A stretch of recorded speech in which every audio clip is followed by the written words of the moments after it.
Hi, this is CA Jyoti Deshwal and I welcome you all again to another lecture of CA Final Audit Regular Batch. इस class में आपका बहुत बहुत स्वागत है और आज की इस क्लास में we are going to cover two very important standards, that is essay number 705 and essay number 701. Part number 1 of this lecture we are going to cover essay number 705 and part 2 of this lecture we are going to cover essay number 701. ठीक है, दोनों ही standard A category के standard हैं. In fact जितने भी reporting के standard है वो सारे के सारे स्टैंडर्ड ही आपके लिए इंपॉर्टेंट है. सबसे पहले एसे नंबर 705 कवर करेंगे जो किसकी बात करता है. It talks about modification. थोड़ा सा ओवरव्यू मॉडिफिकेशन को लेकर मैंने आपको कहां पे दे दिया था. एसे नंबर 700 जब हमने कल की क्लास में कवर किया वहीं पे हमने समझ लिया था कि जब आपका ऑडिटर अपना ओपिनियन देता है, अपने ओपिनियन को जब आपका ऑडिटर अपनी रिपोर्ट में इशू करता है उस टाइम पे वो दो टाइप की रिपोर्ट दे सकता है. फटाफट बताओ कौन सी. नंबर 1 क्लीन रिपोर्ट, मतलब बिल्कुल साफ सुथरी रिपोर्ट जिसको आपने क्या बोला था, अनमोडिफाइड रिपोर्ट, या फिर आप इसको बोल सकते हो अनमोडिफाइड ऑडिट ओपिनियन. और दूसरा जहां पे आपके ऑडिटर को क्लीन रिपोर्ट नहीं देनी. रीजन क्या हो सकता है. हो सकता है कि आपके ऑडिटर को ऐसे ऑडिट एविडेंसेस मिले हैं that financial statements as a whole are not free from material misstatement. तो वहां पे आपका ऑडिटर क्या करता है, अपनी रिपोर्ट को मॉडिफाई करता है. या फिर जहां पे आपके ऑडिटर को ऑडिट एविडेंसेस मिले ही नहीं उस सिचुएशन में भी आपके ऑडिटर को अपनी ऑडिट रिपोर्ट को मॉडिफाई करना पड़ता है. ठीक है, तो जहां जहां पे बात आएगी modification in the audit report की वहां पे आएगा आपका एसे नंबर 705. एसे नंबर 705 आपके ऑडिटर को बताता है कि ऑडिटर को किन किन चीजों का कंप्लायंस करना है जब वो मॉडिफाई कर रहा होगा अपने रिपोर्ट को. मतलब कैसे कैसे उसको मॉडिफिकेशन इशू करनी है, किस किस सिचुएशन में उसको किस टाइप की मॉडिफिकेशन इशू करनी है. जब वो अपनी रिपोर्ट को बनाएगा तो उस रिपोर्ट के अंदर अपनी मॉडिफिकेशन को कैसे वो रखेगा, क्या उसकी वर्डिंग होगी, कहां पे किस जगह पे लोकेशन होगी. तो ये सारे के सारे जो पॉइंट्स आपकी मॉडिफिकेशन से रिलेटेड है इसको कवर करता है एसे नंबर 705. ठीक है, वैसे अगर आप जब पढ़ोगे ना तो सबसे पहले एसे नंबर 700 आता है, उसके बाद एसे नंबर 701 आता है, देर आफ्टर एसे नंबर 705 आता है. बट आपको पढ़ना कैसे चाहिए, सबसे पहले आपको एसे नंबर 700 पढ़ना चाहिए और उसके इमीडिएटली बाद आपको एसे नंबर 705 पढ़ना चाहिए. रीजन बीइंग एसे नंबर 700 में हमने आपका रिपोर्ट का स्ट्रक्चर समझा है in case of clean audit report, right. ऐसे नंबर 705 में मॉडिफाइड ऑडिट रिपोर्ट जब वो इशू करेगा आपका ऑडिटर तो उसको रिपोर्ट कैसे बनानी है ये सारी चीजें आप सीखते हो. तो जब आप 700 करने के बाद 705 करते हो तो आप रिलेट कर पाते हो कि डिफरेंसेस क्या हैं क्लीन रिपोर्ट और मॉडिफाइड ऑडिट रिपोर्ट में. ठीक है, तो यही आपका सीक्वेंस होना चाहिए कि पहले आप 700 पढ़ो, फिर 705 पढ़ो, उसके बाद 701 एंड 706. तो आपको इसी सीक्वेंस में इन स्टैंडर्ड्स को पढ़ना चाहिए. ठीक है, ज्यादा मुश्किल स्टैंडर्ड ये है नहीं. इनफैक्ट रिपोर्टिंग के स्टैंडर्ड लेंथी बिल्कुल हैं बट मुश्किल नहीं है. मतलब इनको आप पढ़ने लगते हो ना तो आपको समझ में आता है कि ये कुछ बातें बोल रहे हैं और इन बातों का मतलब समझने में इतना टाइम कंज्यूम नहीं होता क्योंकि ये रिपोर्टिंग की रिक्वायरमेंट है कि आपके ऑडिटर को ऐसे ऐसे रिपोर्ट बनानी है. तो जहां पे रिक्वायरमेंट लगा दी कि आपको ऐसे ऐसे काम करना है तो वो वैसे वैसे ही काम करना है. ठीक है, तो वहां पे समझाने वाली चीजें इतनी नहीं होती कि आपके ऑडिटर को रिपोर्ट में चीजें ऐसे क्यों लिखनी है, क्यों लिखनी है का ये जो टॉपिक होता है ना डिस्कशन का वो यहां से निकल जाता है. तो हमें सिर्फ व्हाट के ऊपर फोकस करना पड़ता है आपकी रिपोर्टिंग पे, वाई के ऊपर ज्यादा फोकस नहीं करना पड़ता क्योंकि ये रिक्वायरमेंट है जो आपके ऐसे ने लगाई है कि आपको रिपोर्ट ऐसे बनानी है तो ऐसे बनानी है. देयरफॉर इसको भी ज्यादा टाइम लगना नहीं चाहिए. जैसे मैंने आपको पहले क्लास में ही बोला कि मैं आपको नोट्स अभी इमीडिएटली तो नहीं दिखा सकती. मतलब इमीडिएटली तो मैं वन नोट में अभी नोट नहीं बना रही हूँ. पहले मैं क्लासेस रिकॉर्ड करूंगी, उसके बाद later on I will be making the notes relating to these few classes because of this some functions going in my home. तो मैं पहले एडवांस में क्लासेस को रिकॉर्ड कर रही हूँ ताकि आपको क्लासेस मिले. ठीक है, नोट्स हो सकता है कि आपको बाद में मिले. ये उन बच्चों के लिए हैं जो मेरे साथ चल रहे हैं लेक्चर्स में. ठीक है, तो अगर आप पीछे चल रहे हो तो आप जब तक इस लेक्चर पे पहुंचोगे तो आपको एनीवेज वन नोट में सारे के सारे नोट्स मिल जाएंगे इन स्टैंडर्ड से रिलेटेड भी. ओके, अब आ जाते हैं आज की क्लास के ऊपर, और आज की क्लास है हमारा एसए नंबर 705 को सीखना। जैसा कि मैंने आपको बोला कि जितने भी रिपोर्टिंग के स्टैंडर्ड हैं वो अपने आप में भी इंपॉर्टेंट है, मतलब उस पर्टिकुलर स्टैंडर्ड से इंडिविजुअल क्वेश्चन भी बन सकता है और बाकी स्टैंडर्ड के साथ मिक्स होकर क्वेश्चन भी बन सकता है।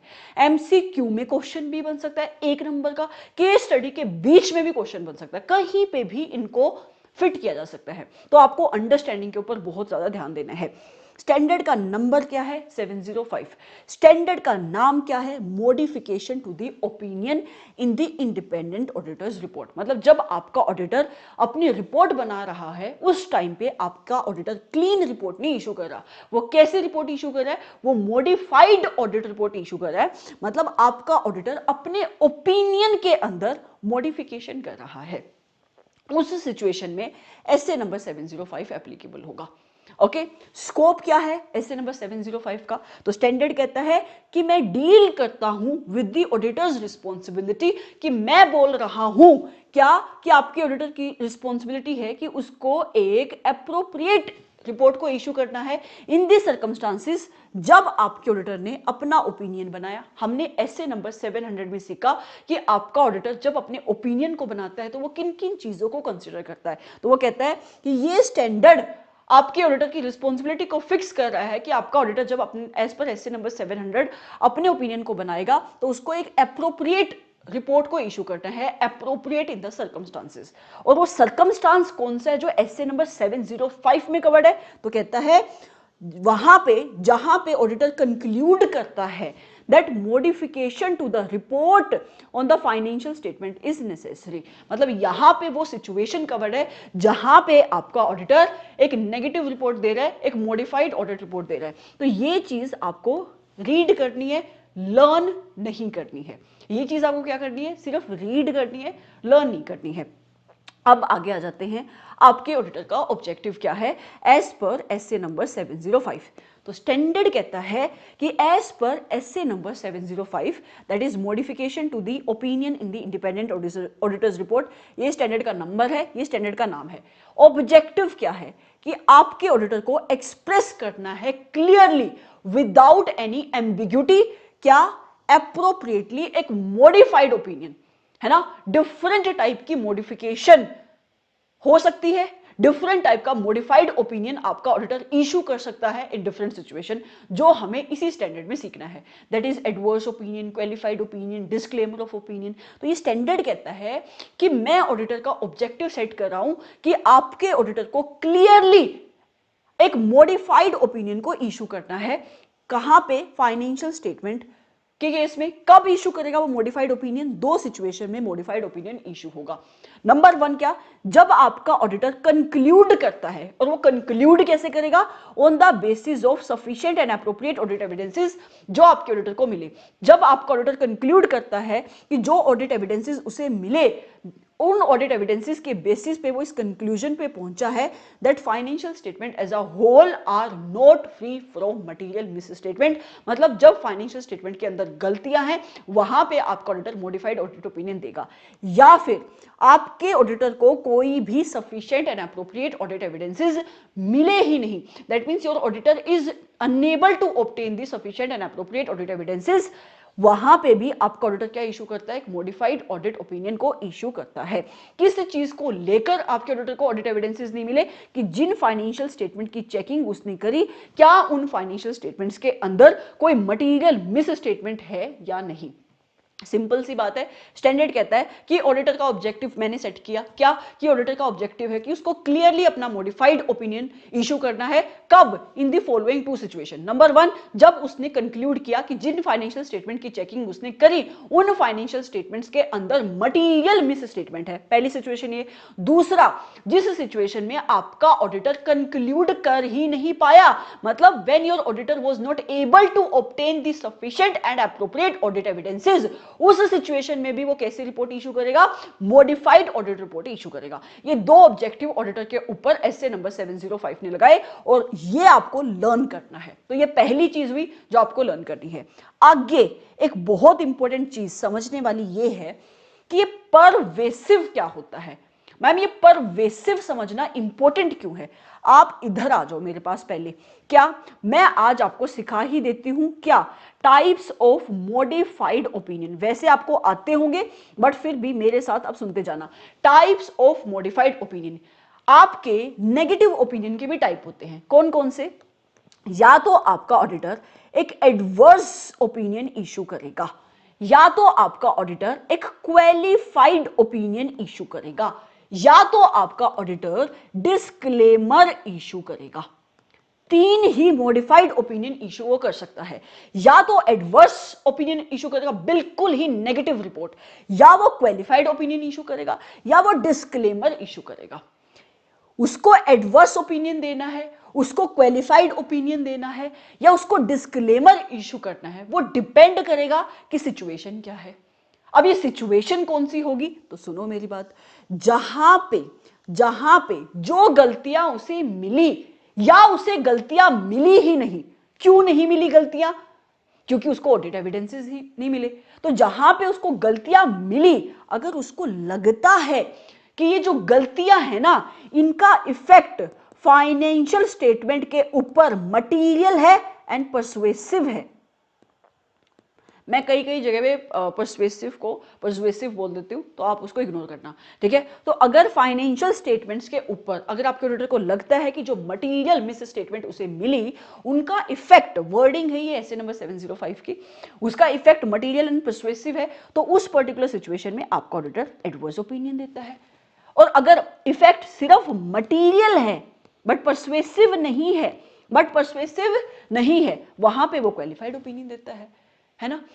जहां पे आप बेचारे ऑडिटर को गलतियां मिली ही नहीं, मतलब जहां पे उसको ऑडिट एविडेंसेस मिले ही नहीं, और इस बात का इफेक्ट कि उसको ऑडिट एविडेंसेस नहीं मिले और वो किसी कंक्लूजन पे नहीं पहुंच पाया, इस बात का जो इफेक्ट है फाइनेंशियल स्टेटमेंट्स के ऊपर, अगर ये मटेरियल आ रहा है एंड उसके साथ साथ परसुएसिव भी है, तो वो डिस्क्लेमर इशू करता है। और अगर उसको गलतियां मिली ही नहीं क्योंकि वो sufficient and appropriate audit evidences collect नहीं कर पाया, इस बात का इफेक्ट अगर ऑडिट रिपोर्ट के ऊपर मटेरियल तो है बट परसुएसिव नहीं है, तो क्वालिफाइड ओपिनियन इशू करेगा। तो आप ध्यान से देखो, जो मैं आपको दिखाना चाह रही हूं वो क्या है कि परसुएसिव आ रहा है ना। मटेरियल तो आपको पता है मटेरियल क्या होता है, हमने एसए नंबर 320 में सीखा है ना, कि कोई भी ऐसी गलती which is likely to affect the decisions of the users of the financial statement, उसे कहते हैं मटेरियल। और आपका ऑडिटर जब अपनी स्ट्रेटेजी बनाता है, जब अपनी प्लानिंग करता है, उसी टाइम पे वो डिसाइड कर लेता है, सेट कर लेता है कि during the course of audit मुझे जो गलतियां मिलेंगी, मैं कितने अमाउंट की गलती को मटेरियल बोलूंगा, है ना। यहां पे जो बात हो रही है वो बात हो रही है इस परवेसिव की, कि परवेसिव किसे कहा जाएगा। तो सर, परवेसिव एक ऐसा टर्म है, क्या है, एक ऐसा टर्म है जिसको यूज किया जाता है मिस स्टेटमेंट के कंटेक्स्ट में, गलतियों के कंटेक्स्ट में यूज किया जाता है। अच्छा, टू डिस्क्राइब कैसी गलतियां, ऐसी गलतियां जो गलतियां आपका ऑडिटर ढूंढ नहीं पाया, something that have remain undetected. तो कहता है कि pervasive in context of misstatement refers to the effect on the financial statements of those misstatement और the possible effect of those misstatement if any that are undetected due to inability to obtain sufficient and appropriate audit evidences। समझ में आया? मतलब कुछ ऐसी गलतियां हमेशा होंगी फाइनेंशियल स्टेटमेंट के अंदर जिसको आपका ऑडिटर ढूंढ नहीं पाएगा, है ना। हो सकता है उसको ऑडिट एविडेंसेस नहीं मिले। ऑडिट एविडेंसेस ना मिलने का एक रीजन ये भी तो हो सकता है कि आपकी मैनेजमेंट ने उसको ऑडिट एविडेंसेस देने से मना कर दिया, इन्फॉर्मेशन देने से मना कर दिया, फॉर एनी रीजन। अगर आपका ऑडिटर कुछ ऐसी मिस स्टेटमेंट है जिसको वो ढूंढ नहीं पाया, उसका इफेक्ट क्या है, उसको कहते हैं परसुएसिव, ठीक है। Persuasive effect on the financial statements, जब आपका ऑडिटर इस चीज की जजमेंट कर रहा होगा तो वो किन चीजों को कंसीडर करेगा, वो इन तीन फैक्टर्स को कंसीडर करेगा। कहता है कि जब तुम ये देख रहे होगे ना कि क्या जो मिस स्टेटमेंट आप ढूंढ नहीं पाए उनका इफेक्ट परसुएसिव है या नहीं है, तो तुम्हें तीन चीजों को कंसीडर करना है। क्या? सबसे पहली कि दीज आर नोट, मतलब ये जो परसुएसिव इफेक्ट है, these are not confined to the specific element, account और item of the financial statement, कि जिस आइटम के रिलेशन में तुम्हें गलतियां नहीं मिली या जिस आइटम के रिलेशन में तुम काम नहीं कर पाए, उस पर्टिकुलर चीज का इफेक्ट, जो परसुएसिवनेस का इफेक्ट है, सिर्फ उस आइटम तक कन्फाइंड नहीं रहेगा। फॉर एग्जाम्पल तुम इन्वेंट्री पे कंफर्ट नहीं ले पाए फॉर वट एवर रीजंस, ठीक है, तो इन्वेंट्री से जुड़ी हुई और आइटम्स भी इफेक्ट होंगे इसके साथ साथ।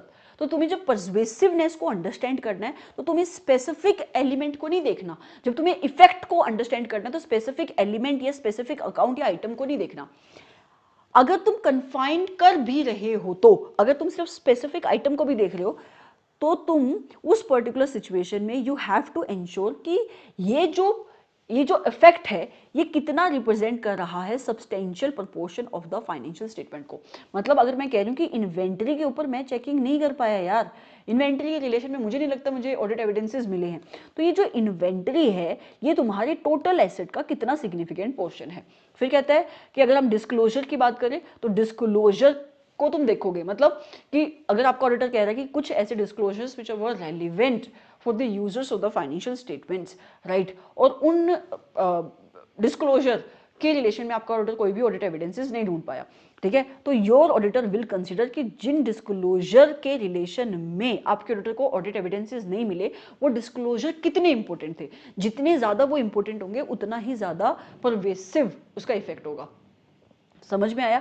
तो कह रहा है कि जब तुम परवेसिव इफेक्ट को आइडेंटिफाई कर रहे होगे तो तुम्हें किसी एक पर्टिकुलर आइटम को नहीं देखना है, तुम्हें ये देखना है कि इस पर्टिकुलर आइटम पे तुम्हें एविडेंसेस कलेक्ट करने थे पर तुम्हें एविडेंसेस नहीं मिले, तुम गलतियां नहीं ढूंढ पाए, है ना, तो इस पर्टिकुलर आइटम की वजह से बाकी और कहाँ कहाँ पे इफेक्ट पड़ रहा है, जितना ज्यादा इफेक्ट पड़ेगा उतना ही ज्यादा उसका परवेसिव इफेक्ट होगा, ठीक है। इसके साथ साथ जहां पे तुम अपनी इस चीज को लिमिट कर रहे हो, मतलब जहां पे तुम सिर्फ एक ही एलिमेंट के रिलेशन में इफेक्ट को देख रहे हो, तो तुम्हें प्रोपोर्शन को देखना पड़ेगा कि अगर इन्वेंटरी के एरिया में तुम ऑडिट एविडेंसेस नहीं कलेक्ट कर पाए तो वहां पे इन्वेंटरी कितना सिग्निफिकेंट पोर्शन है तुम्हारी टोटल एसेट्स का।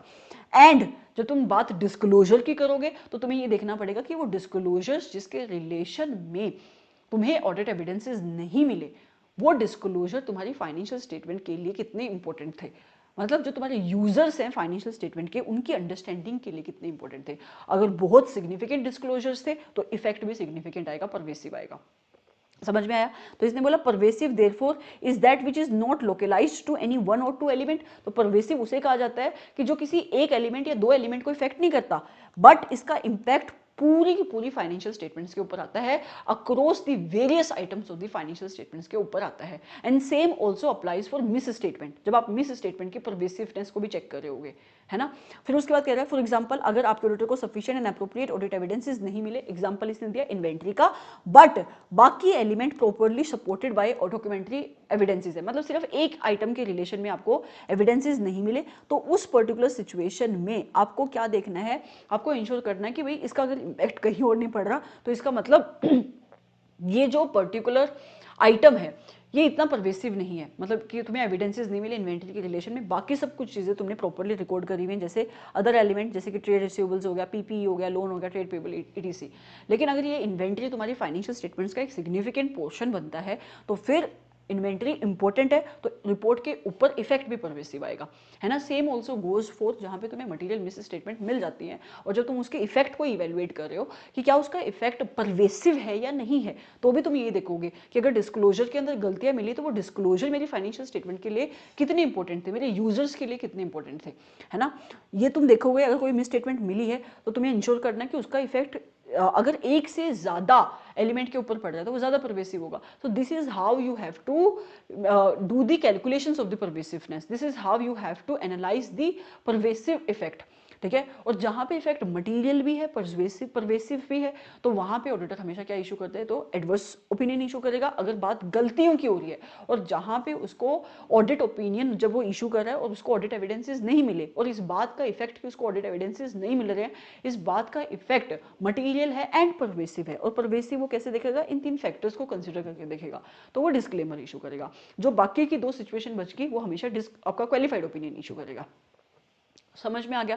तो ये बहुत इंपॉर्टेंट है अंडरस्टैंडिंग के लिए। परवेसिव चीज कहते किसे, क्या इसे लर्न करना है, कर लो लर्न, बिल्कुल, ठीक है।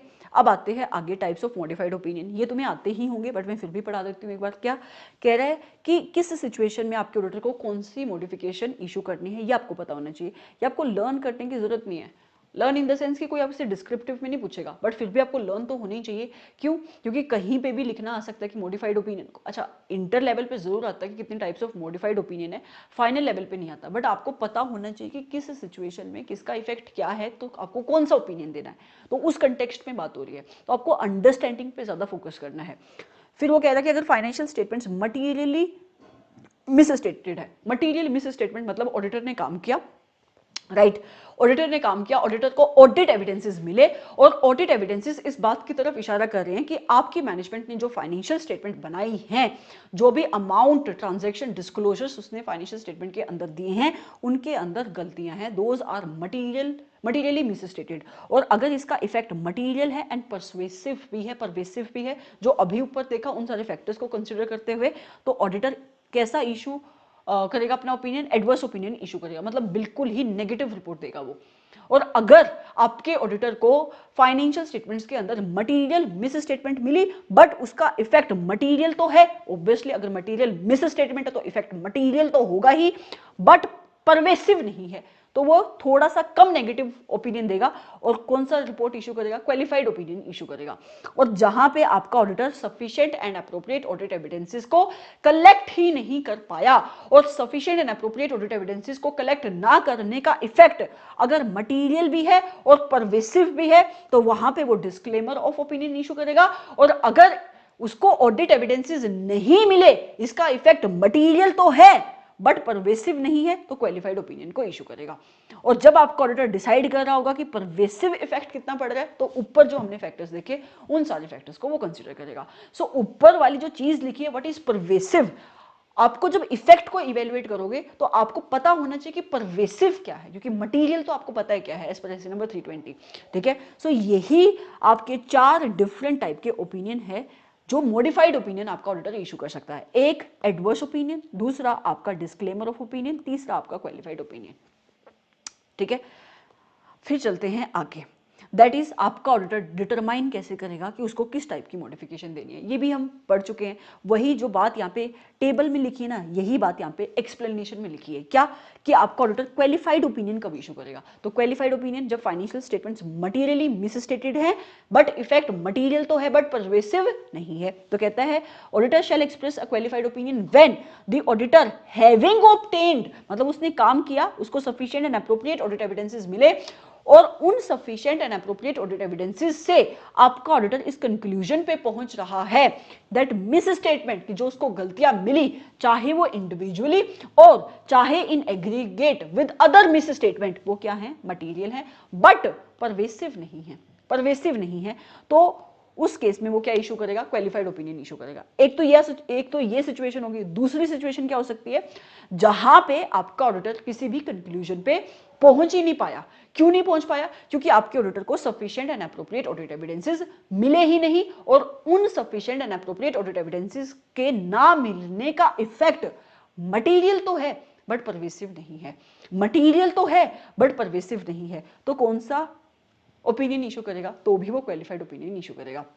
ठीक है, तो कह रहा है कि auditor is unable to obtain sufficient and appropriate audit evidence, कि ऑडिटर को sufficient and appropriate audit evidences नहीं मिले जिसके बेसिस पे उसको अपना ओपिनियन बनाना था, बट ऑडिटर ने ये कंक्लूड किया है कि इसका पॉसिबल इफेक्ट, वर्ड डिफरेंस है कि ये जो मुझे एविडेंसेस नहीं मिले, इसका जो पॉसिबल इफेक्ट पड़ सकता है फाइनेंशियल स्टेटमेंट के ऊपर, किनका? Of these undetected misstatement. Simple सी बात है, आपने इन्वेंटरी चेक नहीं करी, आपने इन्वेंटरी चेक नहीं करी तो आपको नहीं पता इन्वेंटरी के अंदर कितनी गलतियां, बट आपको यह पता है कि इन्वेंटरी मेरी टोटल एसेट के लिए इंपॉर्टेंट है ना, तो possible effect of that those undetected miss statement, जिसको आप ढूंढ नहीं पाए। क्यों नहीं ढूंढ पाए? क्योंकि आपको एविडेंसेस नहीं मिले। तो इसका पॉसिबल इफेक्ट अगर आपके ऑडिटर को लगता है कि ज्यादा है ना, या कम है, अकॉर्डिंगली आपका ऑडिटर उस पर्टिकुलर सिचुएशन में अगर ज्यादा है, मतलब मटीरियल है एंड परवेसिव है, तो उस सिचुएशन में तो वो डिस्क्लेमर इशू करेगा।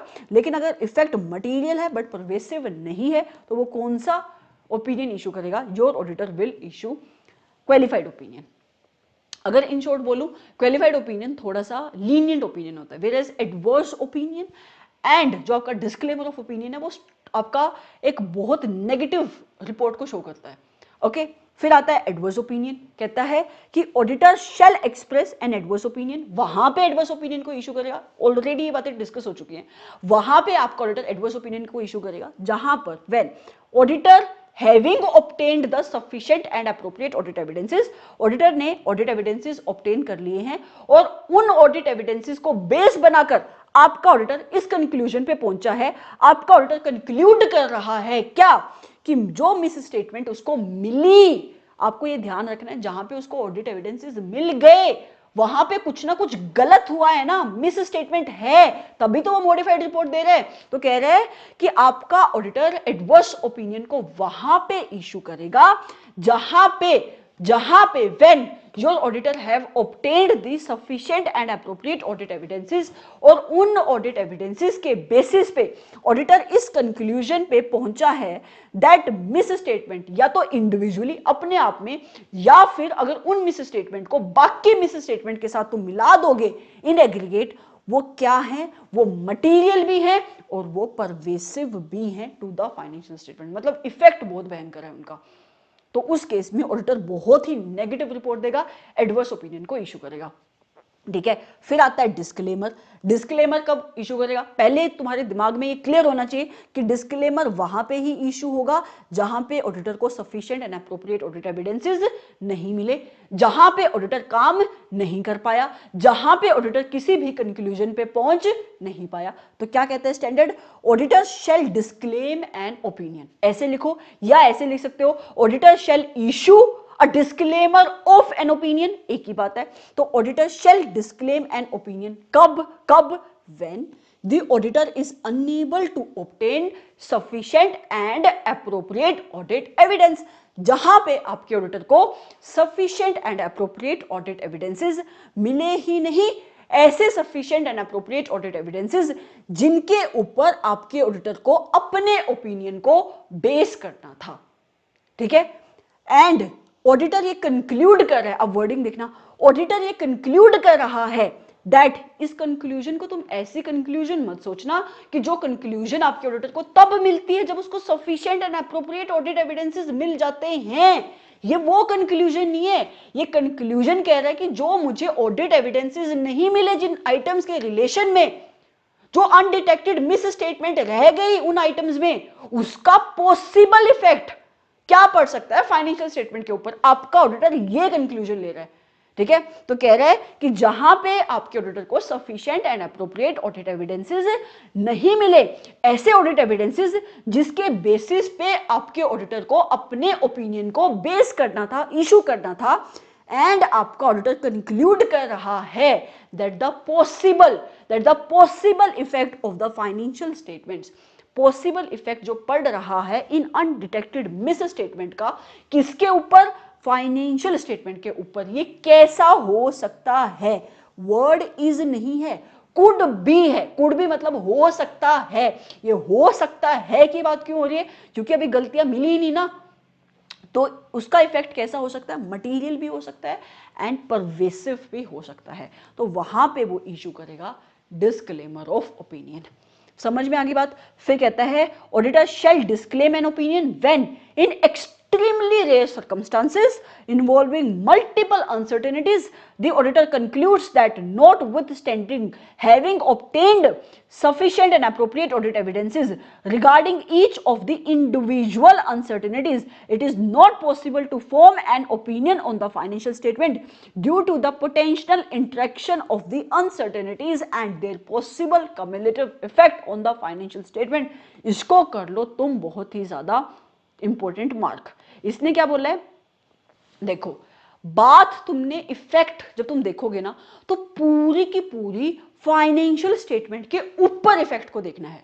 इंडिविजुअल आइटम की रिलेशन में तो देखोगे लेकिन पूरी की पूरी फाइनेंशियल स्टेटमेंट्स के ऊपर तुम्हें इफेक्ट को देखना है। तो कह रहा है कि आपका ऑडिटर उस सिचुएशन के अंदर भी अपने ओपिनियन को डिस्क्लेम ही करेगा। किस सिचुएशन के अंदर, जहां पे बहुत रेयर सर्कमस्टांसेस में मल्टीपल अनसर्टेनिटीज इन्वॉल्व हैं और आपके ऑडिटर को किसी जो आपके इंडिविजुअल बेसिस पे तो उन अनसर्टेनिटीज से रिलेटेड, 2 सेकंड देना यार,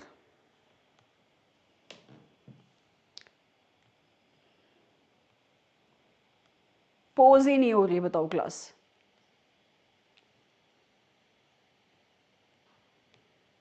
क्लास क्यों नहीं पोज हो रही है? रुको फिर। ओके तो क्या कह रही है कि ऐसे सिचुएशंस जहां पे, सिचुएशन से ज्यादा बेटर वर्ड होगा, ऐसी अनसर्टेनिटीज, जिन अनसर्टेनिटीज के रिलेशन में आपके ऑडिटर ने ऑडिट एविडेंसेस कलेक्ट कर लिए इंडिविजुअल बेसिस पे, लेकिन वो अनसर्टेनिटीज आपस में इतनी जुड़ी हुई हैं कि आपका ऑडिटर उनके कम्युलेटिव इफेक्ट को असर्टेन नहीं कर पा रहा कि फाइनेंशियल स्टेटमेंट के ऊपर क्या पड़ेगा। मतलब उसके रिलेशन में आपके ऑडिटर को sufficient and appropriate audit evidences नहीं मिले। एग्जांपल दें, एग्जांपल ऐसे सुनो कि मान लो कि तुम्हारा कोई एक बिजनेस सेगमेंट है, ठीक है, बहुत ही एक बड़ा कोई बिजनेस सेगमेंट है, मेजर बिजनेस सेगमेंट, उसको तुम सेल कर रहे हो, और ये बिजनेस सेगमेंट ऐसा है जिसके ऊपर बहुत सारी लिटिगेशंस चल रही हैं ना, बहुत सारी कॉम्प्लेक्सिटीज इसमें इन्वॉल्व है।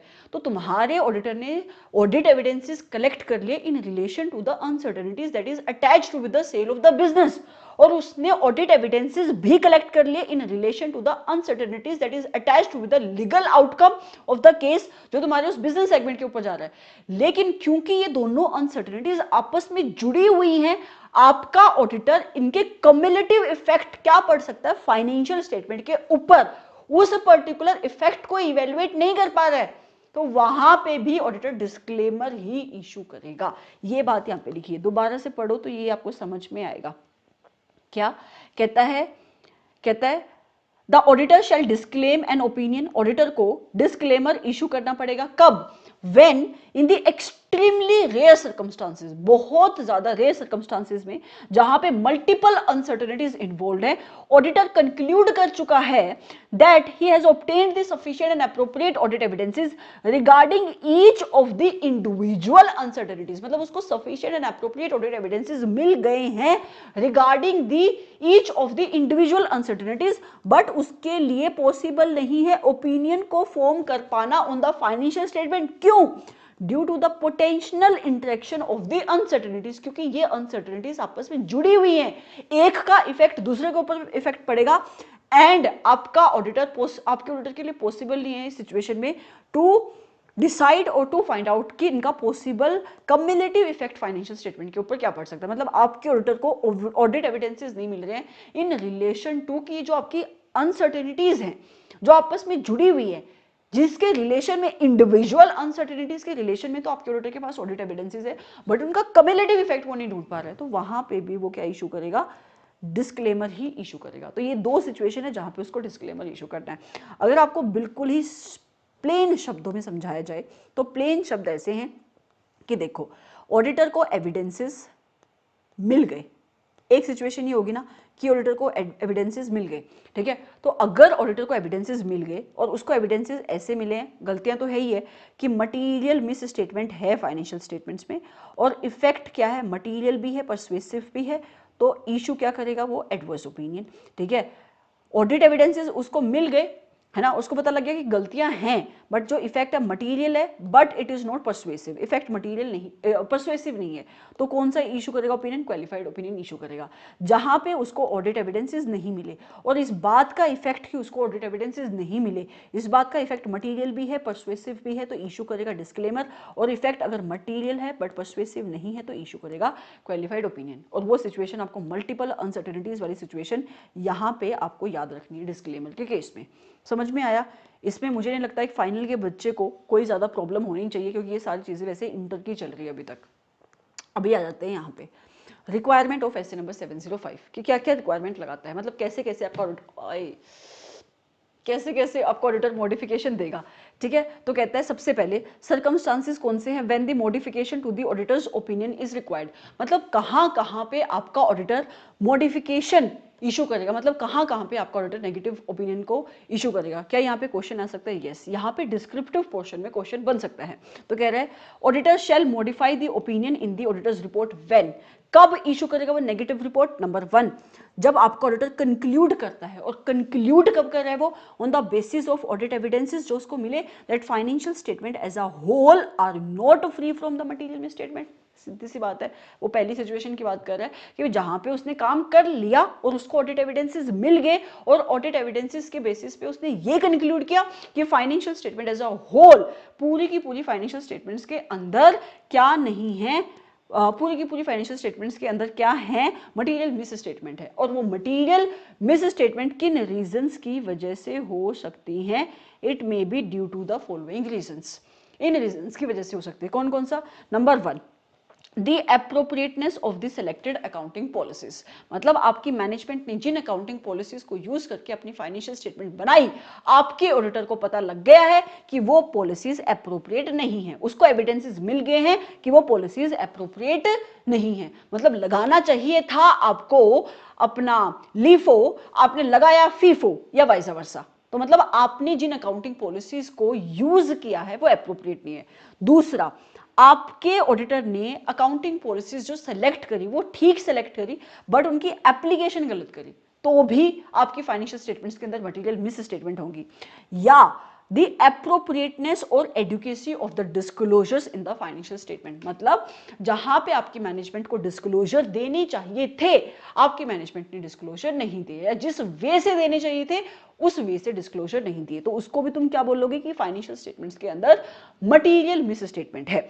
तो वहां पे आपका ऑडिटर अपने ओपिनियन को मॉडिफाई करेगा। तो ये तो सर वो सिचुएशन होगी जहां पे उसको एविडेंसेस मिल गए। अब उसकी बात कर लेते हैं दूसरे पॉइंट में, जहां पे उसको एविडेंसेस नहीं मिले। तो कहता है कि जहां पे आपके ऑडिटर को sufficient and appropriate audit evidences नहीं मिले, इस चीज को कंक्लूड करने के लिए कि क्या financial statements are free from material misstatement है या नहीं, मतलब आपका ऑडिटर किसी भी कंक्लूजन पे पहुंचा ही नहीं कि फाइनेंशियल स्टेटमेंट के अंदर गलतियां हैं या नहीं है। वो किन रीजंस की वजह से हो सकता है? 3 रीजंस की वजह से हो सकता है। कौन कौन सा? नंबर 1, आपकी एंटिटी के बाहर, आपकी एंटिटी के कंट्रोल के बाहर के रीजंस है, मतलब those circumstances which are beyond the control of the entity. ये कैसे सिचुएशन हो सकती है? मान लो आपके ऑडिटर ने बोला कि मुझे ना तुम इंफॉर्मेशन निकाल के दो। मैनेजमेंट कहते कौन सी इंफॉर्मेशन? कहते इन्वेंट्री से रिलेटेड रिकॉर्ड्स। कहते वो इन्वेंट्री से रिलेटेड रिकॉर्ड ना इन्वेंट्री के अंदर ही रखे थे और इन्वेंट्री में आग लगी, तो जब आग लगी तो रिकॉर्ड्स जल गए। ये हाइपोथेटिकल सिचुएशन है, ऐसे मत बोलना कि कंप्यूटर में रिकॉर्ड्स हैं, ठीक है? तो आग लगी तो रिकॉर्ड जल गए, तो सब जल गया तो मैं कहां से दूं? मैं नहीं दे सकती तुम्हें इंफॉर्मेशन। तो ऐसी सिचुएशन जहां पे ऐसे सर्कमस्टांसेस जो एंटिटी के कंट्रोल के बाहर हैं, तो ऐसे सिचुएशन जो एंटिटी के कंट्रोल में नहीं है, वहां पे भी आपकी एंटिटी आपको हेल्प नहीं कर पाएगी और हो सकता है कि आपका auditor sufficient and appropriate audit evidences ना कलेक्ट कर पाए। दूसरा, circumstances relating to the nature और timing of the auditor's work. इसका क्या मतलब है? मान लो आपकी एंटिटी ने ऑडिटर को हायर किया है इंटरिम ऑडिट करने के लिए, है ना? अक्टूबर क्वार्टर एंड की ऑडिट के लिए उसने, आपकी एंटिटी ने ऑडिटर को हायर किया और आपके ऑडिटर को ईयर एंड से रिलेटेड कुछ ट्रांजैक्शन से रिलेटेड के ऊपर क्या चाहिए? कंफर्ट चाहिए, है ना? बट आपकी एंटिटी ये जो क्लोजिंग की एडजस्टमेंट है वो कब करती है? फाइनलाइज दिसंबर में करती है। तो वो कभी भी जो आपकी क्लोजिंग की एडजस्टमेंट है उनके ऊपर कंफर्ट नहीं ले पाएगा। तो नहीं ले पाएगा तो फिर वो क्या इशू करेगा? एक मॉडिफाइड इशू ओपिनियन इशू करेगा, तो डिस्क्लेमर इशू करेगा, या तो क्वालिफाइड ओपिनियन इशू करेगा। मतलब ये एक ऐसी सिचुएशन होगी जहां पे उसको ऑडिट एविडेंसेस नहीं मिलेंगे in relation to the closing year end की एडजस्टमेंट, ठीक है? या फिर आपकी मैनेजमेंट स्कोप को लिमिट करने की कोशिश कर रही है, या फिर आपकी मैनेजमेंट स्कोप को लिमिट करने की कोशिश कर रही है, मतलब जानबूझ के वो इन्फॉर्मेशन नहीं प्रोवाइड कर रही है। इन्फॉर्मेशन है उसके पास, वो देना नहीं चाहती है।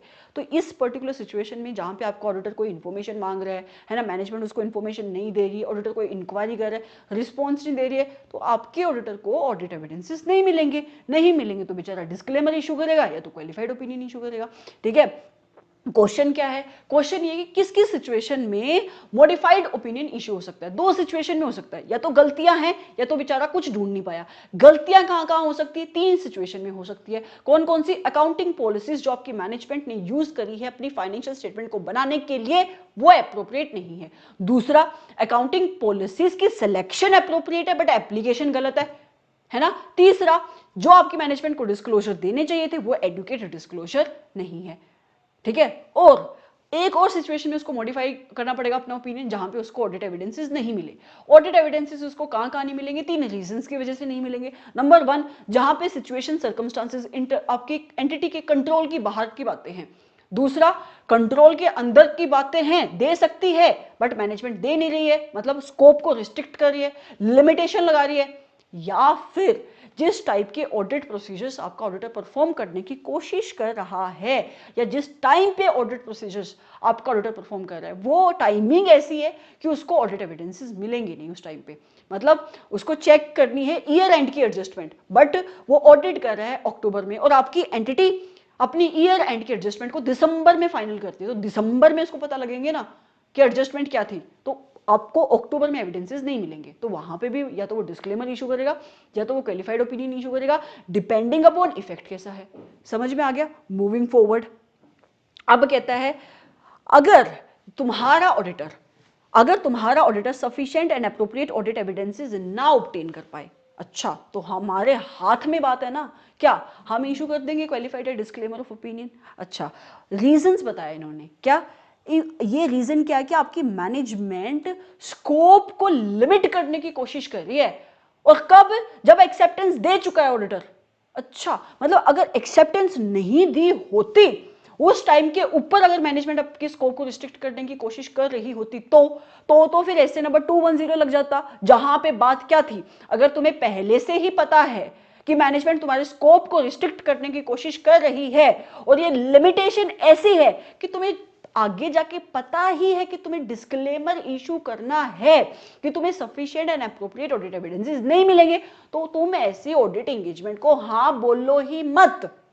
ये तो वो सिचुएशन होगी ना, अभी विचारों ने हाँ बोल दी, मतलब ऑडिटर ने हाँ बोल दी कि मैं कर लूंगा ऑडिट, बट बाद में जाके मैनेजमेंट कहती है मैं करूंगी तुम्हारे स्कोप को लिमिट, मतलब मैनेजमेंट कह रही मैं नहीं देती इंफॉर्मेशन। तो उस पर्टिकुलर सिचुएशन में कॉन्सिक्वेंसेस क्या होंगे, मतलब अब आपके ऑडिटर को अपनी रिपोर्ट के ऊपर इफेक्ट को इवेलुएट करना पड़ेगा ना, और कई बार तो सिचुएशन इतनी सिवियर होती है कि उसको विदड्रॉल करना पड़ता है एंगेजमेंट से। ठीक है, तो कह रहा है डिटर्मिनेशन ऑफ इम्प्लीकेशन, इम्प्लीकेशन कहां पे, आपके ऑडिट की रिपोर्ट के ऊपर। तो कहता है if the auditor is unable to obtain sufficient and appropriate audit evidences, auditor shall determine the implication as follows.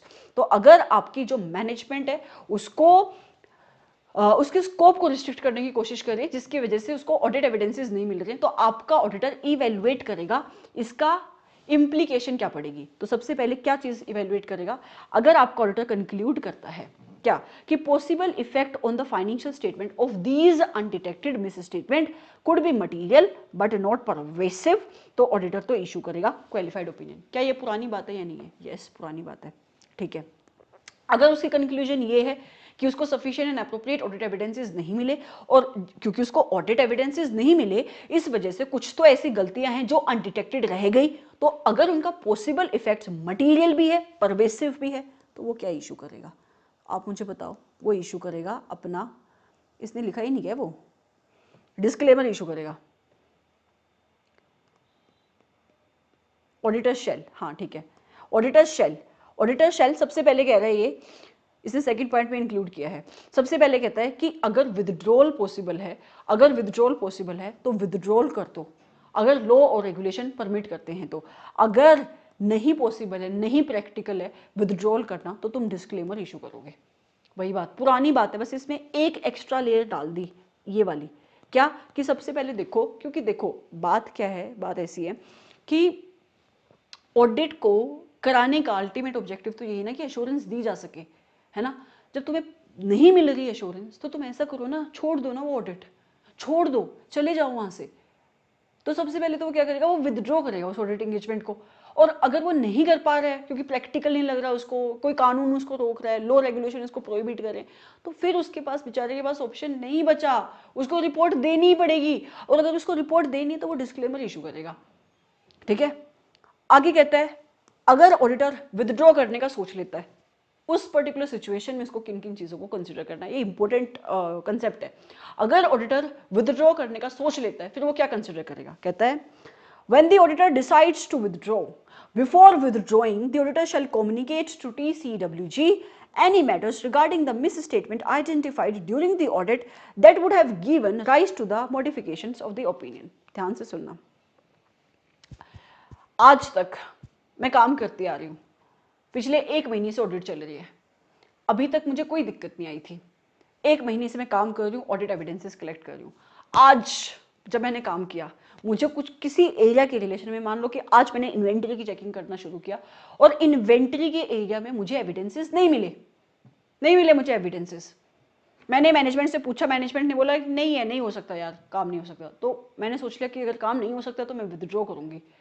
तो जब मैं विदड्रॉल कर रही हूं तो स्टैंडर्ड कहता है कम्युनिकेशन कर दो TCWG को, किस चीज की, अभी तक जो तुमने काम किया, आज तक जब तुम विदड्रॉल करने का सोच रही हो, उससे उस डेट तक जो तुम्हें ऑडिट एविडेंसेस मिले, और वो ऑडिट एविडेंसेस इस बात की तरफ इशारा कर रहे थे कि तुमने कोई मटेरियल मिस स्टेटमेंट आइडेंटिफाई करी है, मतलब जिन गलतियों की वजह से अगर तुम आगे काम कर पाते, रिपोर्ट को इशू कर पाते, तो तुम क्या इशू करते, मॉडिफाइड रिपोर्ट इशू करते। सिंपल सी बात है ना, कि जो तुमने आज तक काम किया, अगर उस काम के अंदर तुम्हें गलतियां पता हैं और वो गलतियां ऐसी हैं कि अल्टीमेटली तुम्हें पता है कि अगर तुमने रिपोर्ट इशू की होती तो तुमने एक मॉडिफाइड रिपोर्ट इशू की होती। तो जब तुम जा रहे हो छोड़ के, विदड्रॉल करके जा रहे हो, तो पहले गलतियां बता के जाओ TCWG को। ये पॉइंट ये लिखा है। आगे कहता है वेरी वेरी इंपॉर्टेंट बात, छोड़ के जा रहे हो मतलब रिजाइन करके जा रहे हो, रेजिग्नेशन डाल के जा रहे हो। विदड्रॉ करो मतलब रिजाइन ही करके जा रहे हो ना। पहले तुम्हारा सेबी LODR होता था, वहां पे ये रेगुलेशन थी। अब सेबी LODR तो सिलेबस के अंदर रहा नहीं, अब ये रेगुलेशन यहाँ पे आ गई और बहुत ही फ्रिक्वेंटली यहाँ पे MCQ में क्वेश्चन पूछे जाते हैं, मतलब बहुत ज्यादा क्वेश्चन पूछे जाते हैं। क्या कहता है, अगर ये एंटिटी लिस्टेड एंटिटी है तो इसके ऊपर सेबी का एक सर्कुलर है, कहाँ चला गया, सेबी का एक सर्कुलर है जो बात करता है कि अगर आपका ऑडिटर रिजाइन करके जाएगा तो उस सिचुएशन के अंदर उसको किन किन चीजों को कंप्लायंस करना पड़ेगा, मतलब उसकी रिपोर्टिंग की रिस्पॉन्सिबिलिटी क्या होगी। 3 सिचुएशन है यहाँ पे, कितनी, 3 सिचुएशन। नंबर 1, अगर ऑडिटर रिजाइन डाल रहा है within the 45 days from the end of the quarter, that is period covered under the appointment, then the auditor shall before such resignation issue the audit या फिर review report और सच quarter. मतलब तुमने appointment जो तुम्हारी हुई, तुम जो अपना वो डाल रहे हो, रिजाइन कर रहे हो, वो कितने टाइम के अंदर कर रहे हो आप, 45 days from the end of quarter, जिस क्वार्टर के अंदर तुम्हारी अपॉइंटमेंट हुई, मतलब जिस क्वार्टर के तुम ऑडिट करो उसके 45 दिन के अंदर जो are resigning. So in that case तो स्टैंडर्ड कहता है कि आपको वैसे स्टैंडर्ड के अंदर नहीं लिखी है बात, सेबी का सर्कुलर है उसके अंदर लिखी है कि आपको क्या करना है, जिस क्वार्टर में आप रिजाइन करके जा रहे हो उसी क्वार्टर की या तो ऑडिट रिपोर्ट इशू करके जाओ या तो रिव्यू रिपोर्ट। रिव्यू मतलब जहां पे तुम्हें रिव्यू के लिए अपॉइंट किया गया था, एज द केस में भी, ठीक है। अगर 45 डेज के बाद तुम कर रहे हो resign, if the auditor proposes to resign after the 45 days from the end of any of the quarters of the period that is covered under the appointment, मतलब किसी भी साल की तुम बात कर रहे हो, ठीक है। अगर तुम क्वार्टर में हो और उस क्वार्टर के 45 डेज के बाद तुम रिजाइन कर रहे हो, तो उस पर्टिकुलर सिचुएशन में तुम्हें उस क्वार्टर की ऑडिट रिपोर्ट भी इशू करनी है और अगले क्वार्टर की ऑडिट रिपोर्ट भी इशू करनी है। और अगर ये ऑडिट नहीं है, रिव्यू है, तो इस क्वार्टर की रिव्यू रिपोर्ट भी इशू करनी है और अगले क्वार्टर की रिव्यू रिपोर्ट भी इशू करनी है। और अगर तुम ऑलरेडी पिछले तीन क्वार्टर्स की लिमिटेड रिपोर्ट इशू कर चुके हो, लिमिटेड रिव्यू रिपोर्ट इशू कर चुके हो, तो उस पर्टिकुलर सिचुएशन में तुम्हें रिजाइन करने से पहले पूरे साल की ऑडिट की, फाइनेंशियल स्टेटमेंट की ऑडिट की रिपोर्ट भी इशू करनी है और लिमिटेड रिव्यू रिपोर्ट भी इशू करनी है इस द केस में भी, और 4th क्वार्टर की ऑडिट रिपोर्ट या फिर लिमिटेड रिव्यू रिपोर्ट भी इशू करनी है। ये क्या बता दिया, देखो 3 सिचुएशन है, A, B, C. A, if the auditor resigns within 45 days from the end of quarter, किसी भी साल में, जिस साल में उसकी अपॉइंटमेंट हुई है, ठीक है, तो 45 days from the end of the quarter अगर उसने रिजाइन कर दिया तो दैट क्वार्टर की उसको ऑडिट रिपोर्ट इशू करते हैं या limited review report as the case में भी, ठीक है।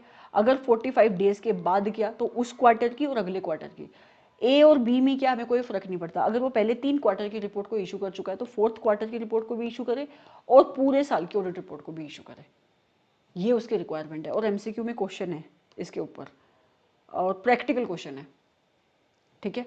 ये बहुत इंपॉर्टेंट एरिया है। जो बच्चे पुराने सिलेबस के होंगे उनको ये चीज़ बहुत अच्छे से समझ में आई होगी, अभी भी आपको समझ में आई होगी, इतनी कोई कन्फ्यूजन की इसमें कोई बात नहीं है, ठीक है। तो कहते हैं रिजाइन डालने से पहले उसको इशू करनी है। ये ऐसे नंबर 700 का चीज़ नहीं है, क्योंकि अब इंस्टीट्यूट के पास कोई जगह नहीं बची इसको डालने की, बट उसको सिखाना भी है तो उसने यहाँ पे इनकॉर्पोरेट कर दिया। अब आता है form and content of the audit report when opinion is modified. अब जो हमने ऐसे नंबर 700 वहाँ पे कवर किया था ना, उसके अंदर हल्की हल्की सी मॉडिफिकेशन अब यहाँ पे होती रहेगी और चीज़ें यहाँ पे मॉडिफाई होती रहेगी। मतलब जब आपका ऑडिटर अपनी मॉडिफाइड ऑडिट रिपोर्ट बनाएगा तो उसको किस फॉर्मेट के अंदर बनाना है और उस मॉडिफाइड ऑडिट रिपोर्ट के अंदर कंटेंट क्या होंगे, ये सारी चीज़ें यहाँ पे लिखी हुई हैं। सबसे पहले आपका ऑडिटर ओपिनियन कहता है, जब आपका ऑडिटर मॉडिफाई करेगा अपना ऑडिट ओपिनियन तो अब उस पर्टिकुलर सिचुएशन में हेडिंग क्या बदल दी जाएगी। सबसे पहले क्या था, ऑडिटर्स ओपिनियन था ना हेडिंग, तो उसको बदल के तुम क्या कर दोगे, अगर क्वालिफाइड ओपिनियन इशू करे तो हेडिंग कर दोगे क्वालिफाइड ओपिनियन, अगर एडवर्स ओपिनियन इशू करे तो adverse opinion, disclaimer of opinion issue करे तो disclaimer of opinion as appropriate. तो ओपिनियन सेक्शन में हेडिंग बदल दोगे, ठीक है, ओके। अगर इशू किया क्वालिफाइड ओपिनियन तो अब वर्डिंग क्या होगी उसकी, तो कहता है कि when the auditor expresses a qualified opinion. अब तुम्हें पता है क्वालिफाइड ओपिनियन 2 रीजंस की वजह से हो सकता है, कि या तो आपके ऑडिटर को मटेरियल मिस स्टेटमेंट मिली और उन मटेरियल मिस स्टेटमेंट का इफेक्ट मटेरियल है बट परवेसिव नहीं है। दूसरा क्वालिफाइड ओपिनियन वो उस सिचुएशन में इशू कर सकता है जहां पे उसको मटेरियल मिस स्टेटमेंट मिली ही नहीं, क्यों, क्योंकि उसको एविडेंसेस ही नहीं मिले और उन ऑडिट एविडेंसेस का ना मिलने का जो इफेक्ट है, जो पॉसिबल इफेक्ट है वो मटेरियल है बट परवेसिव नहीं है। तो उस सिचुएशन में भी वो क्वालिफाइड ओपिनियन इशू कर सकता है। तो कहता है कि जहां पे आपका ऑडिटर क्वालिफाइड ओपिनियन इशू करेगा वहां पे उसकी वर्डिंग क्या होगी। तो सबसे पहले जहां पे आपके ऑडिटर ने एक्सप्रेस किया है क्वालिफाइड ओपिनियन, किस सिचुएशन में, due to a material misstatement, कि उसको गलतियां मिली है इन द फाइनेंशियल स्टेटमेंट, तो आपका ऑडिटर शेल स्टेट दैट, आपका ऑडिटर स्टेट करेगा, इस बात को लिखेगा कि इन दी ऑडिटर्स ओपिनियन, कि ऑडिटर के ओपिनियन में except for the effect of matters which are described in the basis of qualified opinion section, कि जो बातें मैंने basis for qualified opinion section में लिखी है, basis for qualified opinion section में क्या लिखते हो, किस बेस पे तुम अपना ओपिनियन दे रहे हो। मतलब देखो, सबसे पहले तुम क्या बनाते हो, 2 चीज मान के चलो, एक तुम्हारी क्लीन रिपोर्ट है मतलब अनमोडिफाइड रिपोर्ट, और एक क्या है तुम्हारी मॉडिफाइड रिपोर्ट है मतलब नेगेटिव रिपोर्ट है, ठीक है। तो जो तुम क्लीन रिपोर्ट बनाते हो तो सबसे पहले वहां पे क्या लिखते हो, ऑडिटर्स ओपिनियन, जो हमने कल देखा था। यहां पे इसका नाम बदल दो, अगर तुम क्वालिफाइड ओपिनियन दे रहे हो तो लिखो क्वालिफाइड ओपिनियन, ठीक है। इसके बाद ऑडिटर्स ओपिनियन के बाद अगला पैरा क्या बनाते हो, अगला पैरा हम बनाते हैं अपना basis four auditors opinion, basis four auditors opinion. यहां पे तुम पैरा क्या बनाओगे, क्वालिफाइड ओपिनियन दे रहे हो तो यहां पे हेडिंग क्या लिखोगे, बेसिस फॉर क्वालिफाइड ओपिनियन, है ना, ये लिख दो, ओके। अब कल वाले लेक्चर को याद करो, कल हमने क्या किया था कि बेसिस फॉर ऑडिटर्स ओपिनियन में आपका ऑडिटर उन सारी चीजों को लिखता है कि भाई जो उसने क्लीन रिपोर्ट दी है वो किस बेसिस पे दी है, मैंने ऑडिट को स्टैंडर्ड के अकॉर्डिंग कंडक्ट किया सब कुछ, ठीक है। तो आपका ऑडिटर यहां पे उन बेसिस को लिखता है कि किस बेसिस की वजह से उसने एक क्लीन रिपोर्ट दी है, और अगर वो क्वालिफाइड ओपिनियन दे रहा है तो बेसिस फॉर क्वालिफाइड ओपिनियन में भी वो उन्हीं मैटर्स को लिखेगा, उन्हीं बेसिस को लिखेगा जिस बेसिस पे वो एक नेगेटिव रिपोर्ट दे रहा है, एक क्वालिफाइड रिपोर्ट दे रहा है। Are you getting me what I am trying to say here. तो आपका जो ऑडिटर है वो क्या इशू करेगा, जब वो क्वालिफाइड रिपोर्ट इशू करेगा तो basis for qualified opinion section में क्या आएगा, रीजंस आएंगे जिनकी वजह से वो क्वालिफाइड रिपोर्ट दे रहा है। अब बात basis for qualified opinion para के अंदर क्या चीजें आएंगी उसकी नहीं हो रही, बात हो रही है कि जो आपका ऑडिटर क्वालिफाइड ओपिनियन का सेक्शन बनाएगा उस सेक्शन की वर्डिंग क्या होगी। तो उस सेक्शन की वर्डिंग होगी क्या कि जब आपका ऑडिटर क्वालिफाइड ओपिनियन क्यों इशू कर रहा है, क्योंकि फाइनेंशियल स्टेटमेंट्स के अंदर मटेरियल मिस स्टेटमेंट है, इन दैट केस ऑडिटर ओपिनियन का जो सेक्शन है, मतलब जो क्वालिफाइड ओपिनियन का जो सेक्शन है वो क्या लिखेगा, that except for the effect of the matters which are stated in the basis for qualified opinion section, कि जो भी बातें basis for qualified section में लिखी हैं उनको अगर मैं हटा दूं तो मेरी जो पूरी की पूरी फाइनेंशियल स्टेटमेंट है ना वो साफ है, क्लीन है, मतलब उसकी वर्डिंग जो हो जाएगी अब वो क्लीन रिपोर्ट की हो जाएगी। क्यों? क्योंकि उसने एक वर्ड यूज कर दिया ना एक्सेप्ट, कि मतलब जो मैटर्स जिनकी वजह से मैंने क्वालिफिकेशन दी, जिन मैटर्स को मैंने कहां पे लिखा है, basis for qualified opinion section में लिखा है, अगर मैं उन मैटर्स को हटा दूं तो मेरी financial statements are in all material respect or giving the true and fair view as the case may be as per financial reporting framework, जो तुम्हारी क्लीन रिपोर्ट की वर्डिंग थी, है ना। और मैंने आपको बताया था कि अगर यही फ्रेमवर्क तुम्हारा कौन सा फ्रेमवर्क है, फाइनेंशियल रिपोर्टिंग फ्रेमवर्क कौन सा है, कंप्लायंस फ्रेमवर्क, तो वहां पे जब तुम क्लीन रिपोर्ट देते हो तो क्या लिखते हो, in all material respect financial statements are prepared, तो यहां पे भी यही लिखोगे that accompanying financial statements have been prepared in all material respect in accordance with applicable financial reporting framework। समझ में आई तुम्हें बात? ठीक है, तो ये बात वो कह रहा है कि बेसिस फॉर क्वालिफाइड ओपिनियन में अगर ये क्वालिफिकेशन क्यों दी है, क्योंकि गलतियां हैं बट इफेक्ट मटेरियल है, परवेसिव नहीं है, उस सिचुएशन में जो तुम अपना ओपिनियन का सेक्शन लिखोगे वहां पे जो तुम वर्डिंग लिखोगे वो बिल्कुल सेम लिखनी है, क्लीन रिपोर्ट वाली, बट ऊपर जो शुरुआत करोगे वो ऐसे लिखना है कि except for those matters which are prescribed in basis of qualified opinion section, अगर मैं उन मैटर्स को हटा दूं तो फाइनेंशियल स्टेटमेंट्स में सब कुछ सही है, कुछ गलती नहीं है। ठीक है, और जहां पर ये मॉडिफिकेशन तुम क्यों दे रहे हो, क्योंकि तुम्हें ऑडिट एविडेंसेस नहीं मिले, और ऑडिट एविडेंसेस ना मिलने का पॉसिबल इफेक्ट मटेरियल है बट परवेसिव नहीं है, तो वर्डिंग क्या होगी, तो कहता है accept for the possible effects of the matters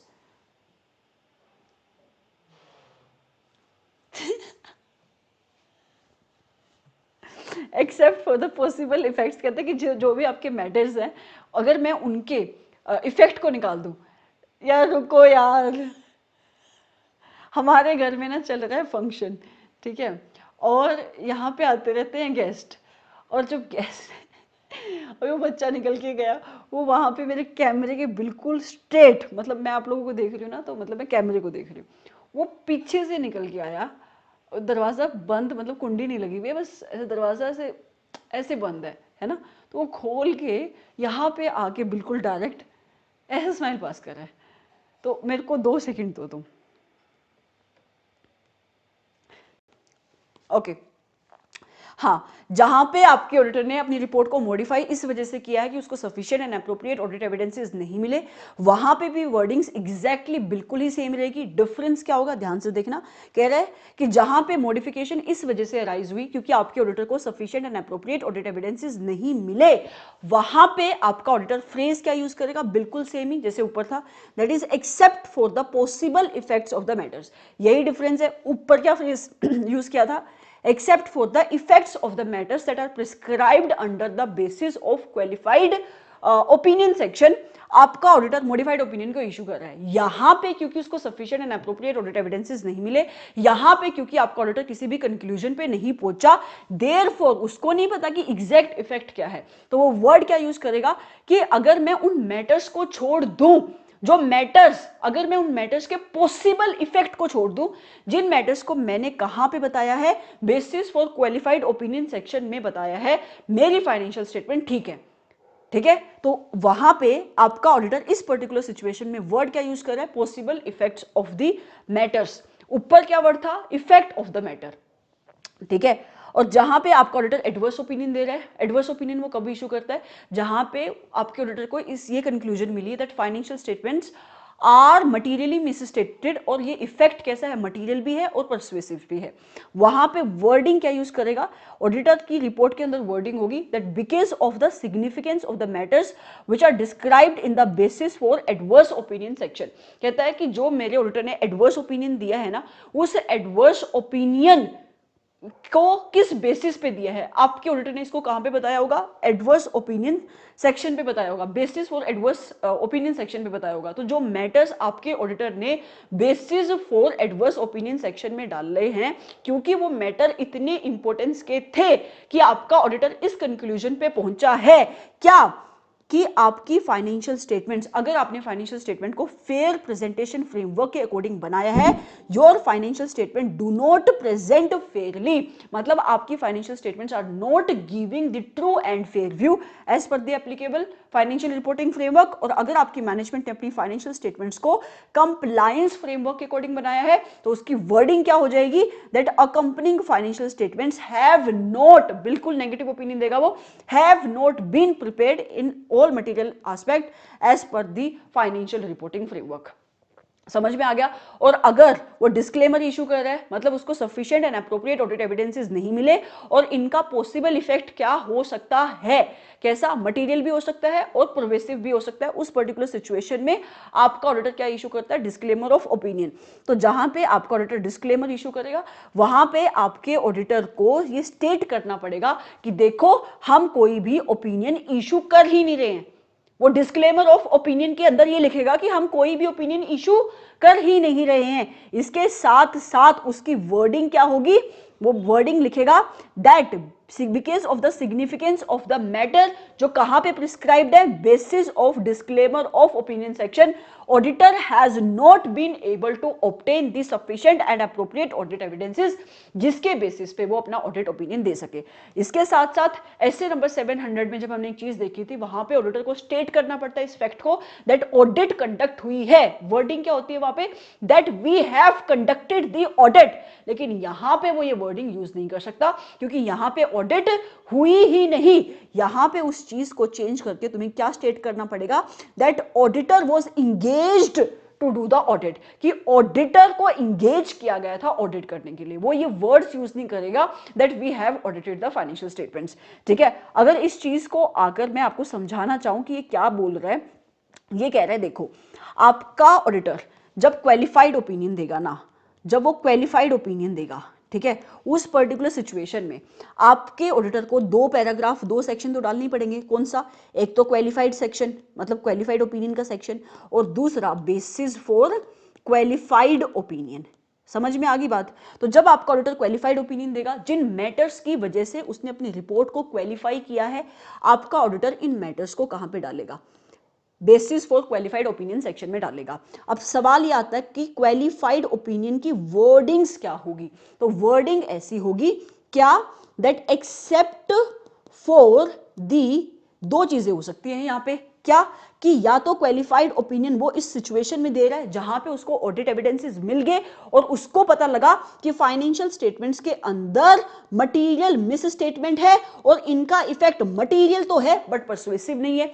दूसरी सिचुएशन क्या होती है, जहां पे उसको ऑडिट एविडेंसेस मिले ही नहीं और उसको लगता है कि क्योंकि मुझे ऑडिट एविडेंसेस नहीं मिले, इस चीज का पॉसिबल इफेक्ट क्या हो सकता है, मटेरियल हो सकता है बट नॉट परसुएसिव। ठीक है, तो उस पर्टिकुलर सिचुएशन में भी आपका ऑडिटर क्वालिफाइड ओपिनियन देता है। तो अगर तो वो क्वालिफाइड ओपिनियन इस वजह से दे रहा है जहां पे उसको गलतियां मिली बट उसका इफेक्ट मटेरियल तो है, परसुएसिव नहीं है, तो वहां पे उसकी वर्डिंग क्या होगी, that except for the accept for the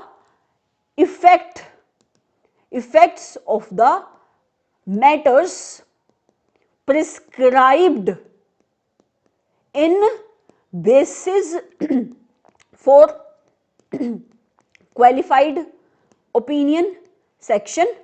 ठीक है, यहां पे इसकी वर्डिंग ये होगी, लेकिन जहां पे उसने क्वालिफाइड ओपिनियन इस वजह से दिया है क्योंकि उसको sufficient and appropriate audit evidences नहीं मिले और इसका पॉसिबल इफेक्ट क्या है, मटेरियल है बट परसुएसिव नहीं है, तो उसकी वर्डिंग क्या होगी, except for the possible effect किसका, ऑफ द मैटर्स, जो मैटर्स कहां पे प्रिस्क्राइब्ड हैं, matters which are prescribed in basis for qualified opinion.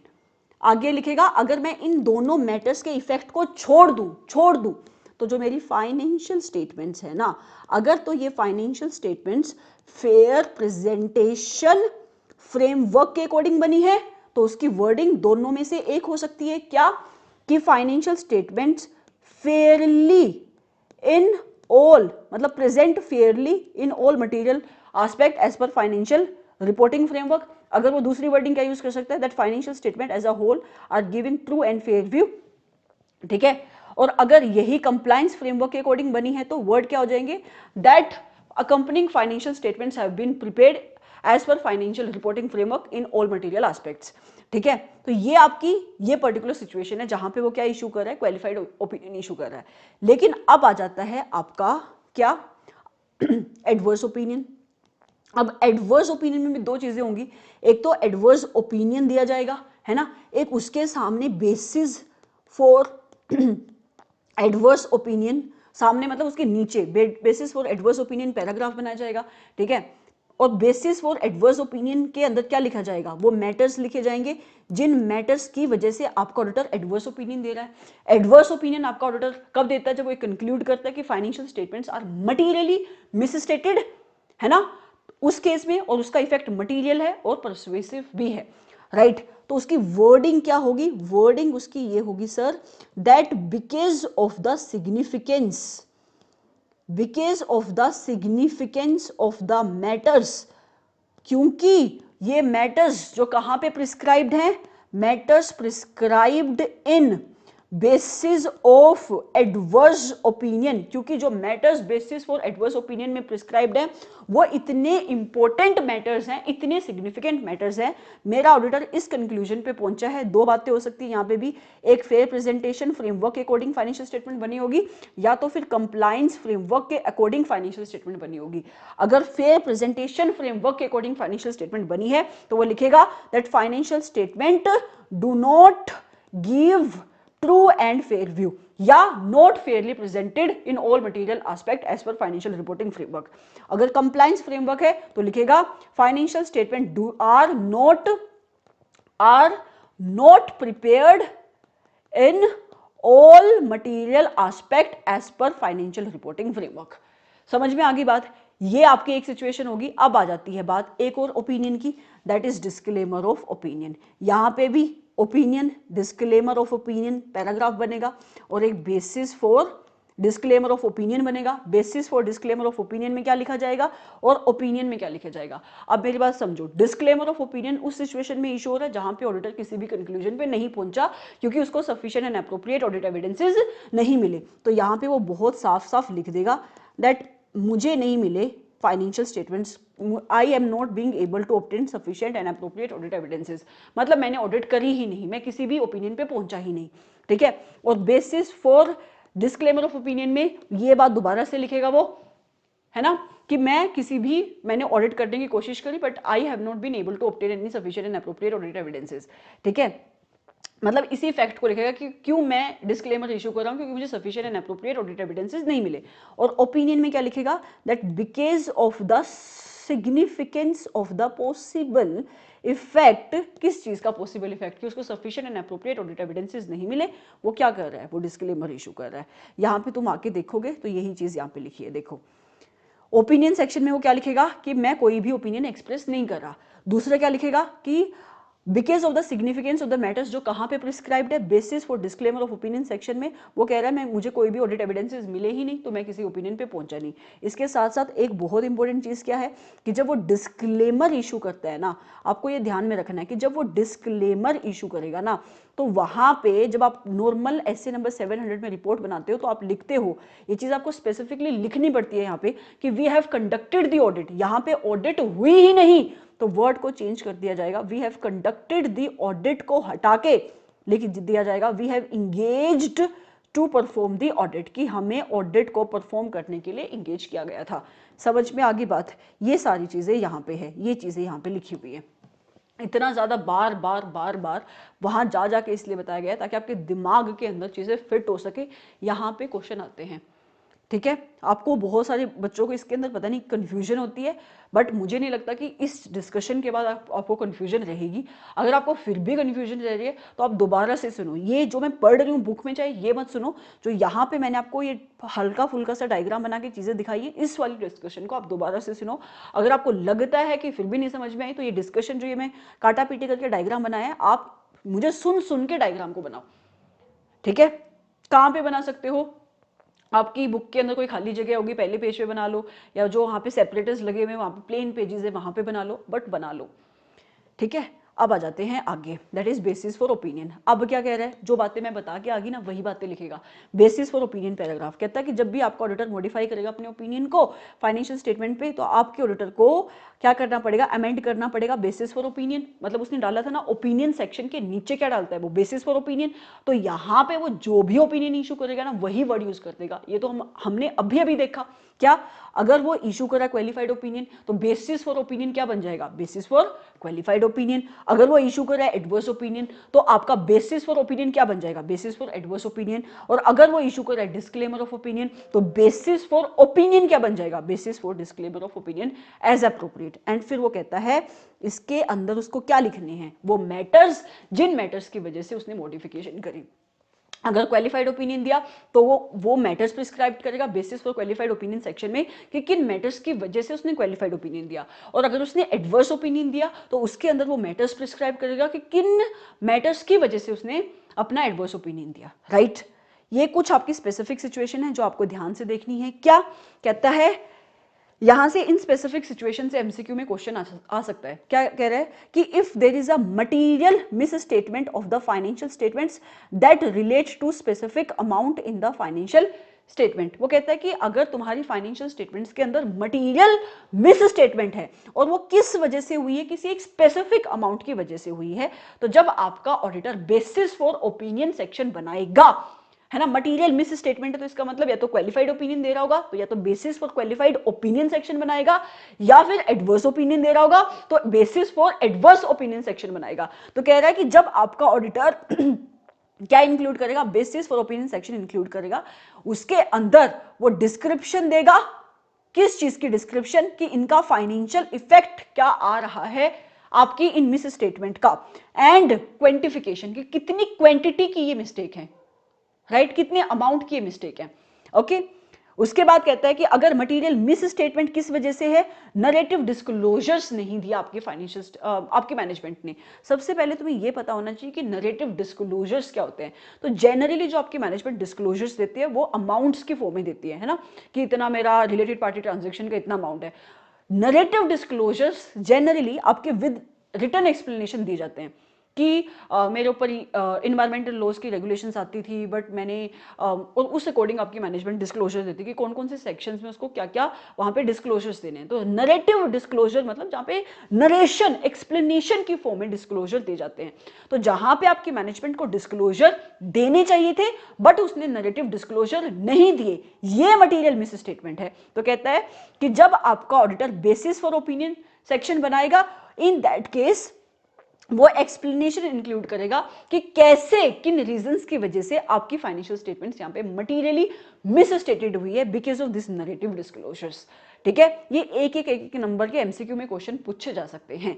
उसके बाद कहता है कि अगर मटीरियल मिस स्टेटमेंट किस वजह से हुई है, कि आपकी मैनेजमेंट ने अपनी फाइनेंशियल स्टेटमेंट के अंदर डिस्क्लोजर्स एडुकेट नहीं दिए जो जैसे उसको देने चाहिए थे as per financial reporting framework. So in that case सबसे पहले आपका ऑडिटर जो डिस्क्लोजर्स नहीं दिया आपकी मैनेजमेंट ने, इसकी डिस्कशन किसके साथ करेगा, टीसीडब्ल्यूजी के साथ करेगा, और डिस्क्राइब करेगा बेसिस फॉर ओपिनियन सेक्शन में कि किस नेचर की इंफॉर्मेशन थी, किस नेचर के वो डिस्क्लोजर्स थे जो आपकी मैनेजमेंट ने फाइनेंशियल स्टेटमेंट के अंदर नहीं दिए, जो डिस्क्लोजर्स आपकी मैनेजमेंट फाइनेंशियल स्टेटमेंट के अंदर देना भूल गई, उससे ओमिट हो गई। ठीक है, फिर कहता है unless it is prohibited by law and regulation your auditor will include omitted disclosure provided it is practicable to do so and the auditor has obtained sufficient and appropriate audit evidences about the omitted information। उसके बाद उसको ये भी ensure करना कि वो जो disclosure आपकी मैनेजमेंट ने नहीं दिए उन डिस्क्लोजर को वो दे दे। है ना।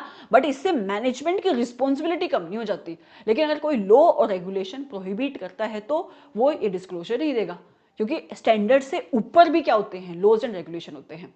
ओके, फिर कहता है कि अगर आपकी जो मॉडिफिकेशन हुई फाइनेंशियल स्टेटमेंट में वो किस वजह से हुई, क्योंकि आपके ऑडिटर को sufficient and appropriate audit evidences नहीं मिले, इन दैट सिचुएशन आपका auditor basis for opinion section में क्या डालेगा, रीजंस क्या है इनएबिलिटी के। मतलब वो सिर्फ ये बता रहा है कि आपको कैसे बेसिस फॉर ओपिनियन सेक्शन को मॉडिफाई करना है इन डिफरेंट सिचुएशंस। ठीक है, मतलब sufficient and appropriate audit evidences किन किन सिचुएशन में नहीं मिल सकते, कि मैनेजमेंट के कंट्रोल के बाहर की कोई सिचुएशन है या मैनेजमेंट ने ही इंफॉर्मेशन देने से मना कर दिया, है ना, तो वो रीजन बताएगा कि इनएबिलिटी किस रीजंस की वजह से हुई, क्यों आपका auditor sufficient and appropriate audit evidences को कलेक्ट नहीं कर पाया। ठीक है, अब ये ऐसे कुछ पॉइंट है जो आप पढ़ोगे बिल्कुल ध्यान से, हो सकता है कि यहां से एमसीक्यू में क्वेश्चन आ जाए। क्या पॉइंट है, सुनो ध्यान से। कहता है कि when the auditor express a qualified और एडवर्स ओपिनियन, ऑडिटर एक नेगेटिव ओपिनियन दे रहा है, क्वालिफाइड या एडवर्स ओपिनियन दे रहा है, इसका मतलब फाइनेंशियल स्टेटमेंट्स क्या होंगी, मटीरियली मिसस्टेटेड होगी। इन that case auditor shall amend the statement about whether the audit evidence obtained is sufficient and appropriate to provide a basis for auditor's opinion as required by 700 to include word qualified or adverse as appropriate। ये चीज भी discuss हो चुकी है कि आपका auditor जब अपनी रिपोर्ट को बनाएगा, अगर उसने क्वालिफाइड और एडवर्स ओपिनियन दिया तो उसको अपनी वर्डिंग को चेंज करना पड़ेगा, और उसको क्या वर्ड ऐड कर देने पड़ेंगे वहां पे, क्वालिफाइड और एडवर्स, है ना। उसके बाद कहता है कि जहां पे आपके ऑडिटर ने डिस्क्लेमर इशू किया है, ऑडिटर की रिपोर्ट के अंदर ये चीजें नहीं आएगी, ऊपर वाली चीजें तो तुम भूल जाओ, ये वाला पॉइंट तो बेशक भूल जाओ, ये इतना इंपॉर्टेंट भी नहीं है। जो इंपॉर्टेंट है, सुनो ध्यान से, वो ये है, यहां से इंस्टीट्यूट क्वेश्चन पूछता है क्या, कि जब आपका ऑडिटर डिस्क्लेमर इशू करेगा ना फाइनेंशियल स्टेटमेंट के अंदर, तो जो हमने रिपोर्ट का फॉर्मेट ऐसे नंबर 700 में देखा है ना, उसके अंदर ये एलिमेंट तुम नहीं इंक्लूड करोगे।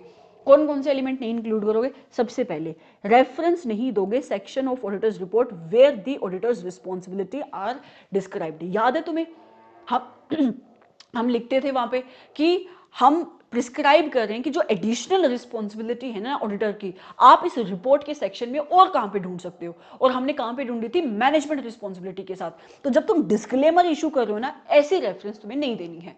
क्या नहीं करनी है, ऐसी रेफरेंस नहीं देनी है, पहली चीज ये नहीं करनी है, इंपॉर्टेंट क्वेश्चन है।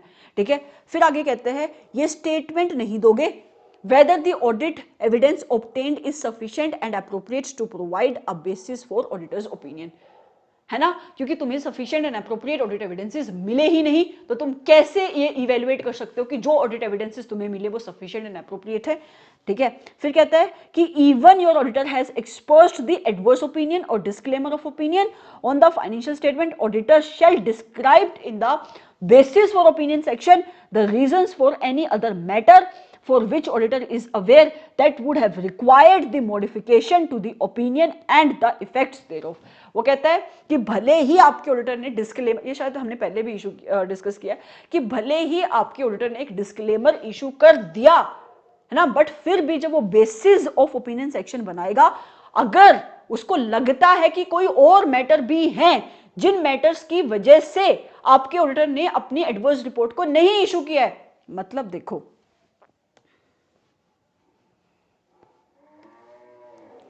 ये है आपका एडवर्स, ये है आपका एडवर्स ओपिनियन। ठीक है, उसने इशू कर दिया, तो यहां पे बेसिस फॉर एडवर्स ओपिनियन के अंदर मैटर्स होंगे ना, वो जिन मैटर्स की वजह से आपके ऑडिटर ने एडवर्स ओपिनियन इशू किया, तो ये पॉइंट कहता है अगर इन मैटर्स के अलावा भी कोई और मैटर्स थे जिनकी वजह से मॉडिफिकेशन हो सकती थी, तो आपके ऑडिटर को ये बेसिस फॉर ओपिनियन सेक्शन में डालने पड़ेंगे, जो उसको अवेयर था कि ये मैटर ऐसे हो सकते हैं जिसकी वजह से मॉडिफिकेशन हो सकती है, बट आपके ऑडिटर ने मॉडिफिकेशन इन मैटर्स की वजह से नहीं करी। मैटर्स उसके अलग है, जिन मैटर्स को बेस बनाकर उसने अपनी मॉडिफिकेशन दी है, बट अगर ऐसे कोई और मैटर है जिनकी वजह से मॉडिफिकेशन और हो सकती थी, तो उसको भी वो इंक्लूड करेगा बेसिस फॉर ओपिनियन सेक्शन में। ठीक है, इन चीजों से क्वेश्चन बन सकते हैं। ये पहले वाला तो पॉइंट है, तुम काट भी दो, ये तो बहुत ही बेसिक सा कॉमन सा पॉइंट है। ये वाला नहीं था, कौन सा था, यही था।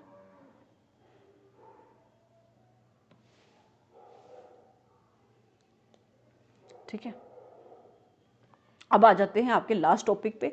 वो कहता है कि आपका ऑडिटर कैसे डिस्क्रिप्शन देगा अपनी ऑडिटर्स की रिस्पॉन्सिबिलिटी की जब ऑडिटर ने डिस्क्लेमर इशू किया। अब ऊपर हमने क्या देखा कि तुम्हें कोई रेफरेंस नहीं देनी, तुम्हें रेफरेंस नहीं प्रोवाइड करनी अबाउट द ऑडिटर्स रिस्पॉन्सिबिलिटी, मतलब जो एडिशनल ऑडिटर्स की रिस्पॉन्सिबिलिटी है उसको तुम ऑडिट रिपोर्ट में कैसे ढूंढ सकते हो। तो फिर ऑडिटर अपनी रिस्पॉन्सिबिलिटी को कहाँ पे लिखेगा, है ना। तो ये बात है कहाँ पे लिखेगा, कहता है when the auditor disclaims an opinion, जहाँ पे आपका ऑडिटर डिस्क्लेमर को इशू कर रहा है on the financial statement.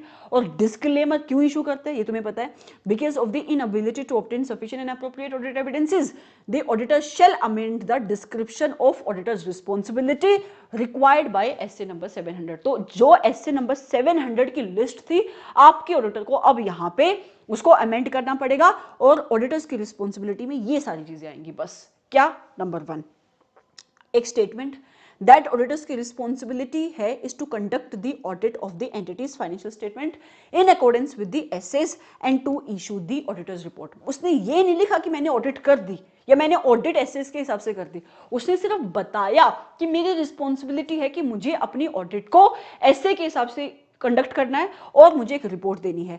And एक स्टेटमेंट भी लिखेगा कि क्योंकि वो मैटर्स जो मैंने कहां पे प्रिस्क्राइब्ड करे हैं, basis for disclaimer of opinion section में प्रिस्क्राइब्ड करे हैं, auditor was not able to obtain the sufficient and appropriate audit evidences. मुझे कोई sufficient and appropriate audit evidences नहीं मिले जिसको मैं बेस बनाकर ओपिनियन दे पाता। And statement about independence and ethical requirements required by SA number 700। ये तुम्हें बताना पड़ेगा क्योंकि हमने वहां पे बहुत सारी रिस्पॉन्सिबिलिटीज देखी थी, उसके अंदर से ये भी एक रिस्पॉन्सिबिलिटी थी कि जो कोड ऑफ एथिक्स ऑडिटर के ऊपर रिक्वायरमेंट लगाता है relating to the independence and ethical requirements, तो क्या आप उसको फुलफिल कर रहे हो या नहीं। तो एक ये डिस्क्लोजर आपको देना पड़ेगा अपनी ऑडिटर्स रिस्पॉन्सिबिलिटी में। And this was your S A number 705। बहुत ही ईजी सा बेसिक सा स्टैंडर्ड है, बार बार बार बार वही चीजें रिपीट होती है। अगर मैं इसकी समरी कराऊं एक बार फटाफट, तो क्या कह रहा है कि ऑडिटर का ऑब्जेक्टिव क्या है कि ऑडिटर को ना एक क्लियर फॉर्म में अपनी मॉडिफिकेशन को इशू करना है in the form of audit report. Modification दो सिचुएशन में इशू हो सकती है, मतलब एक मॉडिफाइड रिपोर्ट दो सिचुएशन में इशू हो सकती है। नंबर 1, जहां पे आपका ऑडिटर कंक्लूड कर रहा है कि जो भी उसको ऑडिट एविडेंसेस मिले, क्या कंक्लूड कर रहा है दैट जिन फाइनेंशियल स्टेटमेंट की ऑडिट आपके ऑडिटर ने करी, those financial statements are not free from the material misstatement. दूसरी सिचुएशन ये हो सकती है कि आपके ऑडिटर को sufficient and appropriate audit evidences मिले ही नहीं और वो किसी भी कंक्लूजन पे पहुंचा ही नहीं, तो वहां पे आपका ऑडिटर क्या इशू करता है, मॉडिफाइड ऑडिट रिपोर्ट इशू करता है। फिर मैंने आपको क्या बताया कि परसुएसिव क्या होता है, और ये भी वी हैव अंडरस्टूड कि परसुएसिव की रेलिवेंस बहुत ज्यादा है इस चीज को अंडरस्टैंड करने के लिए कि आपका ऑडिटर किस टाइप का ओपिनियन इशू करेगा। ठीक है, तो हमने 3 फैक्टर्स को यहां पे देखा while you will be making a decision कि परसुएसिव इफेक्ट है या परसुएसिव इफेक्ट नहीं है।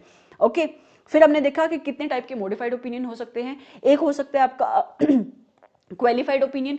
क्वालिफाइड ओपिनियन आपको दो सिचुएशन में इशू कर सकता है ऑडिटर। एक क्या कि जब उसको ऑडिट एविडेंसेस मिले, क्या ऑडिट एविडेंसेस मिले कि जिन फाइनेंशियल स्टेटमेंट की चेकिंग आपके ऑडिटर ने करी, those financial statements are not free from the material misstatement, मतलब उन फाइनेंशियल स्टेटमेंट्स के अंदर गलतियां हैं बट गलतियों का इफेक्ट मटीरियल तो है, परसुएसिव नहीं है, तो वहां पे वो क्वालिफाइड ओपिनियन इशू करेगा। दूसरी सिचुएशन हो सकती है कि आपका ऑडिटर किसी भी कंक्लूजन पे पहुंच ही नहीं पाया क्योंकि उसको sufficient and appropriate audit evidences नहीं मिले, और क्योंकि आपके ऑडिटर को sufficient and appropriate audit evidences नहीं मिले, इस बात का पॉसिबल इफेक्ट कैसा है, मटेरियल है बट परसुएसिव नहीं है, तो वो क्वालिफाइड ओपिनियन इशू करेगा। और जहां पे आपके ऑडिटर को कंक्लूजन ये मिली है कि फाइनेंशियल स्टेटमेंट्स के अंदर मटेरियल मिस स्टेटमेंट है, financial statements are materially misstated और इनका इफेक्ट मटेरियल भी है एंड परसुएसिव भी है, तो वो एडवर्स ओपिनियन इशू करेगा। 2 सेकंड, ठीक है।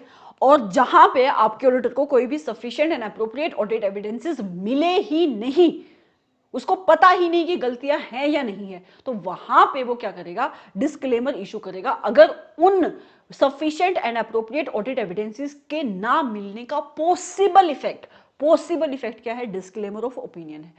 पॉसिबल इफेक्ट क्या है, मटेरियल एंड परसुएसिव है, तो वो डिस्क्लेमर ऑफ ओपिनियन को इशू करेगा। ठीक है।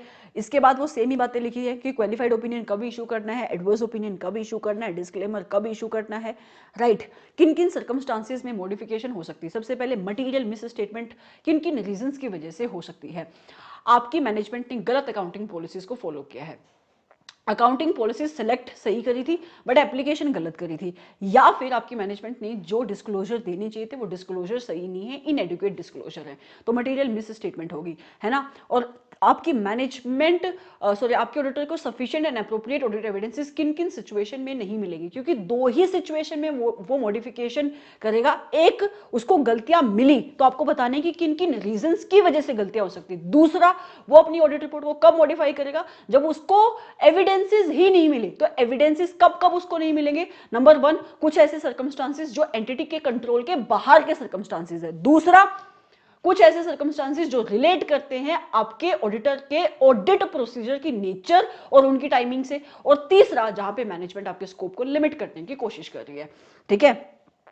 फिर हाँ, यहां पे इंप्लीकेशन क्या होगी, ये determination of implications on audit report कुछ भी नहीं है, वही पुरानी बातें हैं, ठीक है। तो इसको आप पढ़ सकते हो। जो बहुत ज्यादा सिग्निफिकेंट पोर्शन हमने डिस्कस किया वो था कि आपकी ऑडिट रिपोर्ट के अंदर इसकी फ्रेज आपका ऑडिटर क्या यूज करेगा, जब आपका ऑडिटर या तो क्वालिफाइड ओपिनियन इशू कर रहा है, या तो वो एडवर्स ओपिनियन इशू कर रहा है, या तो वो डिस्क्लेमर इशू कर रहा है। तो जहां पे वो क्वालिफाइड ओपिनियन इशू कर रहा है, पहले बांट दो उसको दो हिस्सों में।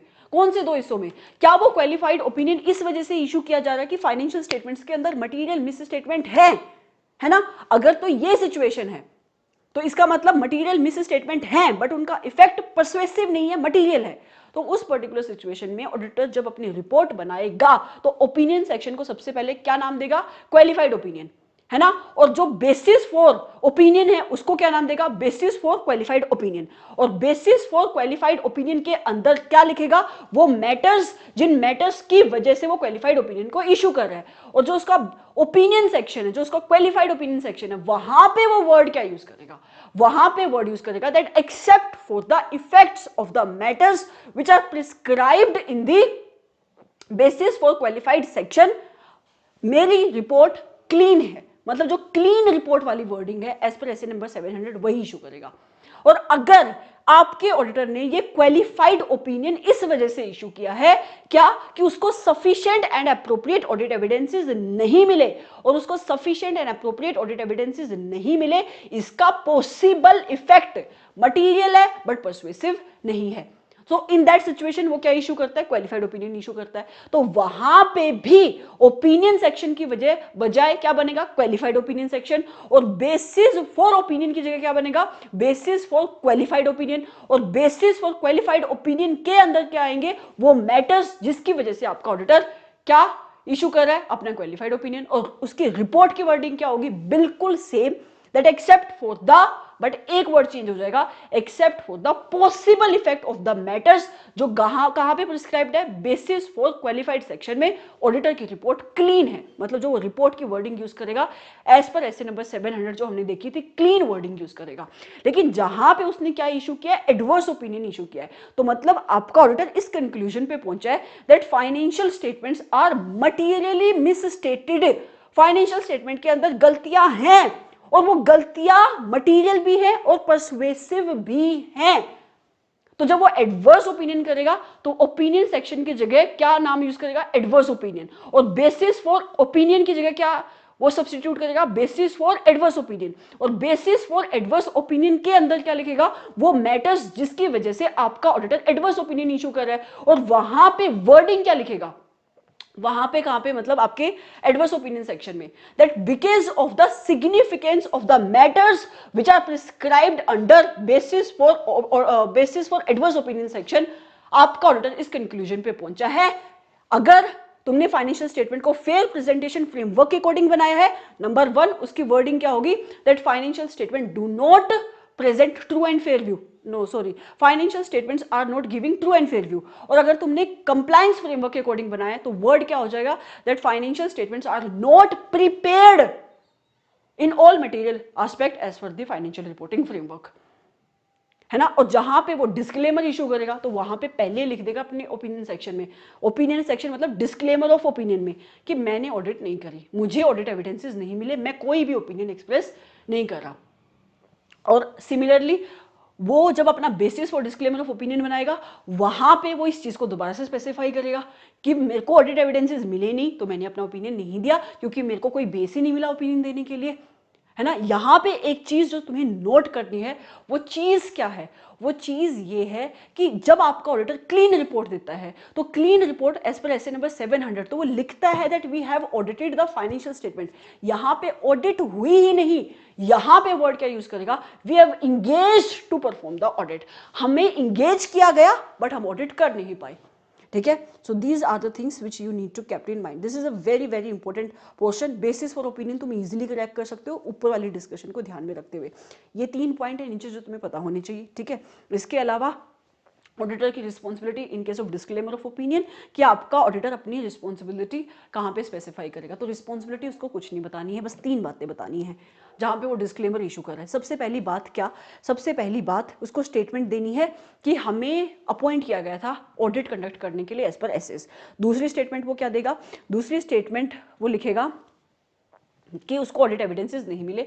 और तीसरी स्टेटमेंट क्या लिखेगा? कि जो भी इंडिपेंडेंस और एथिकल की रिक्वायरमेंट मेरा आईसीआई लगाता है, कोड ऑफ एथिक्स लगाता है, I have complied with that और नॉट, एज द केस में बी। ओके,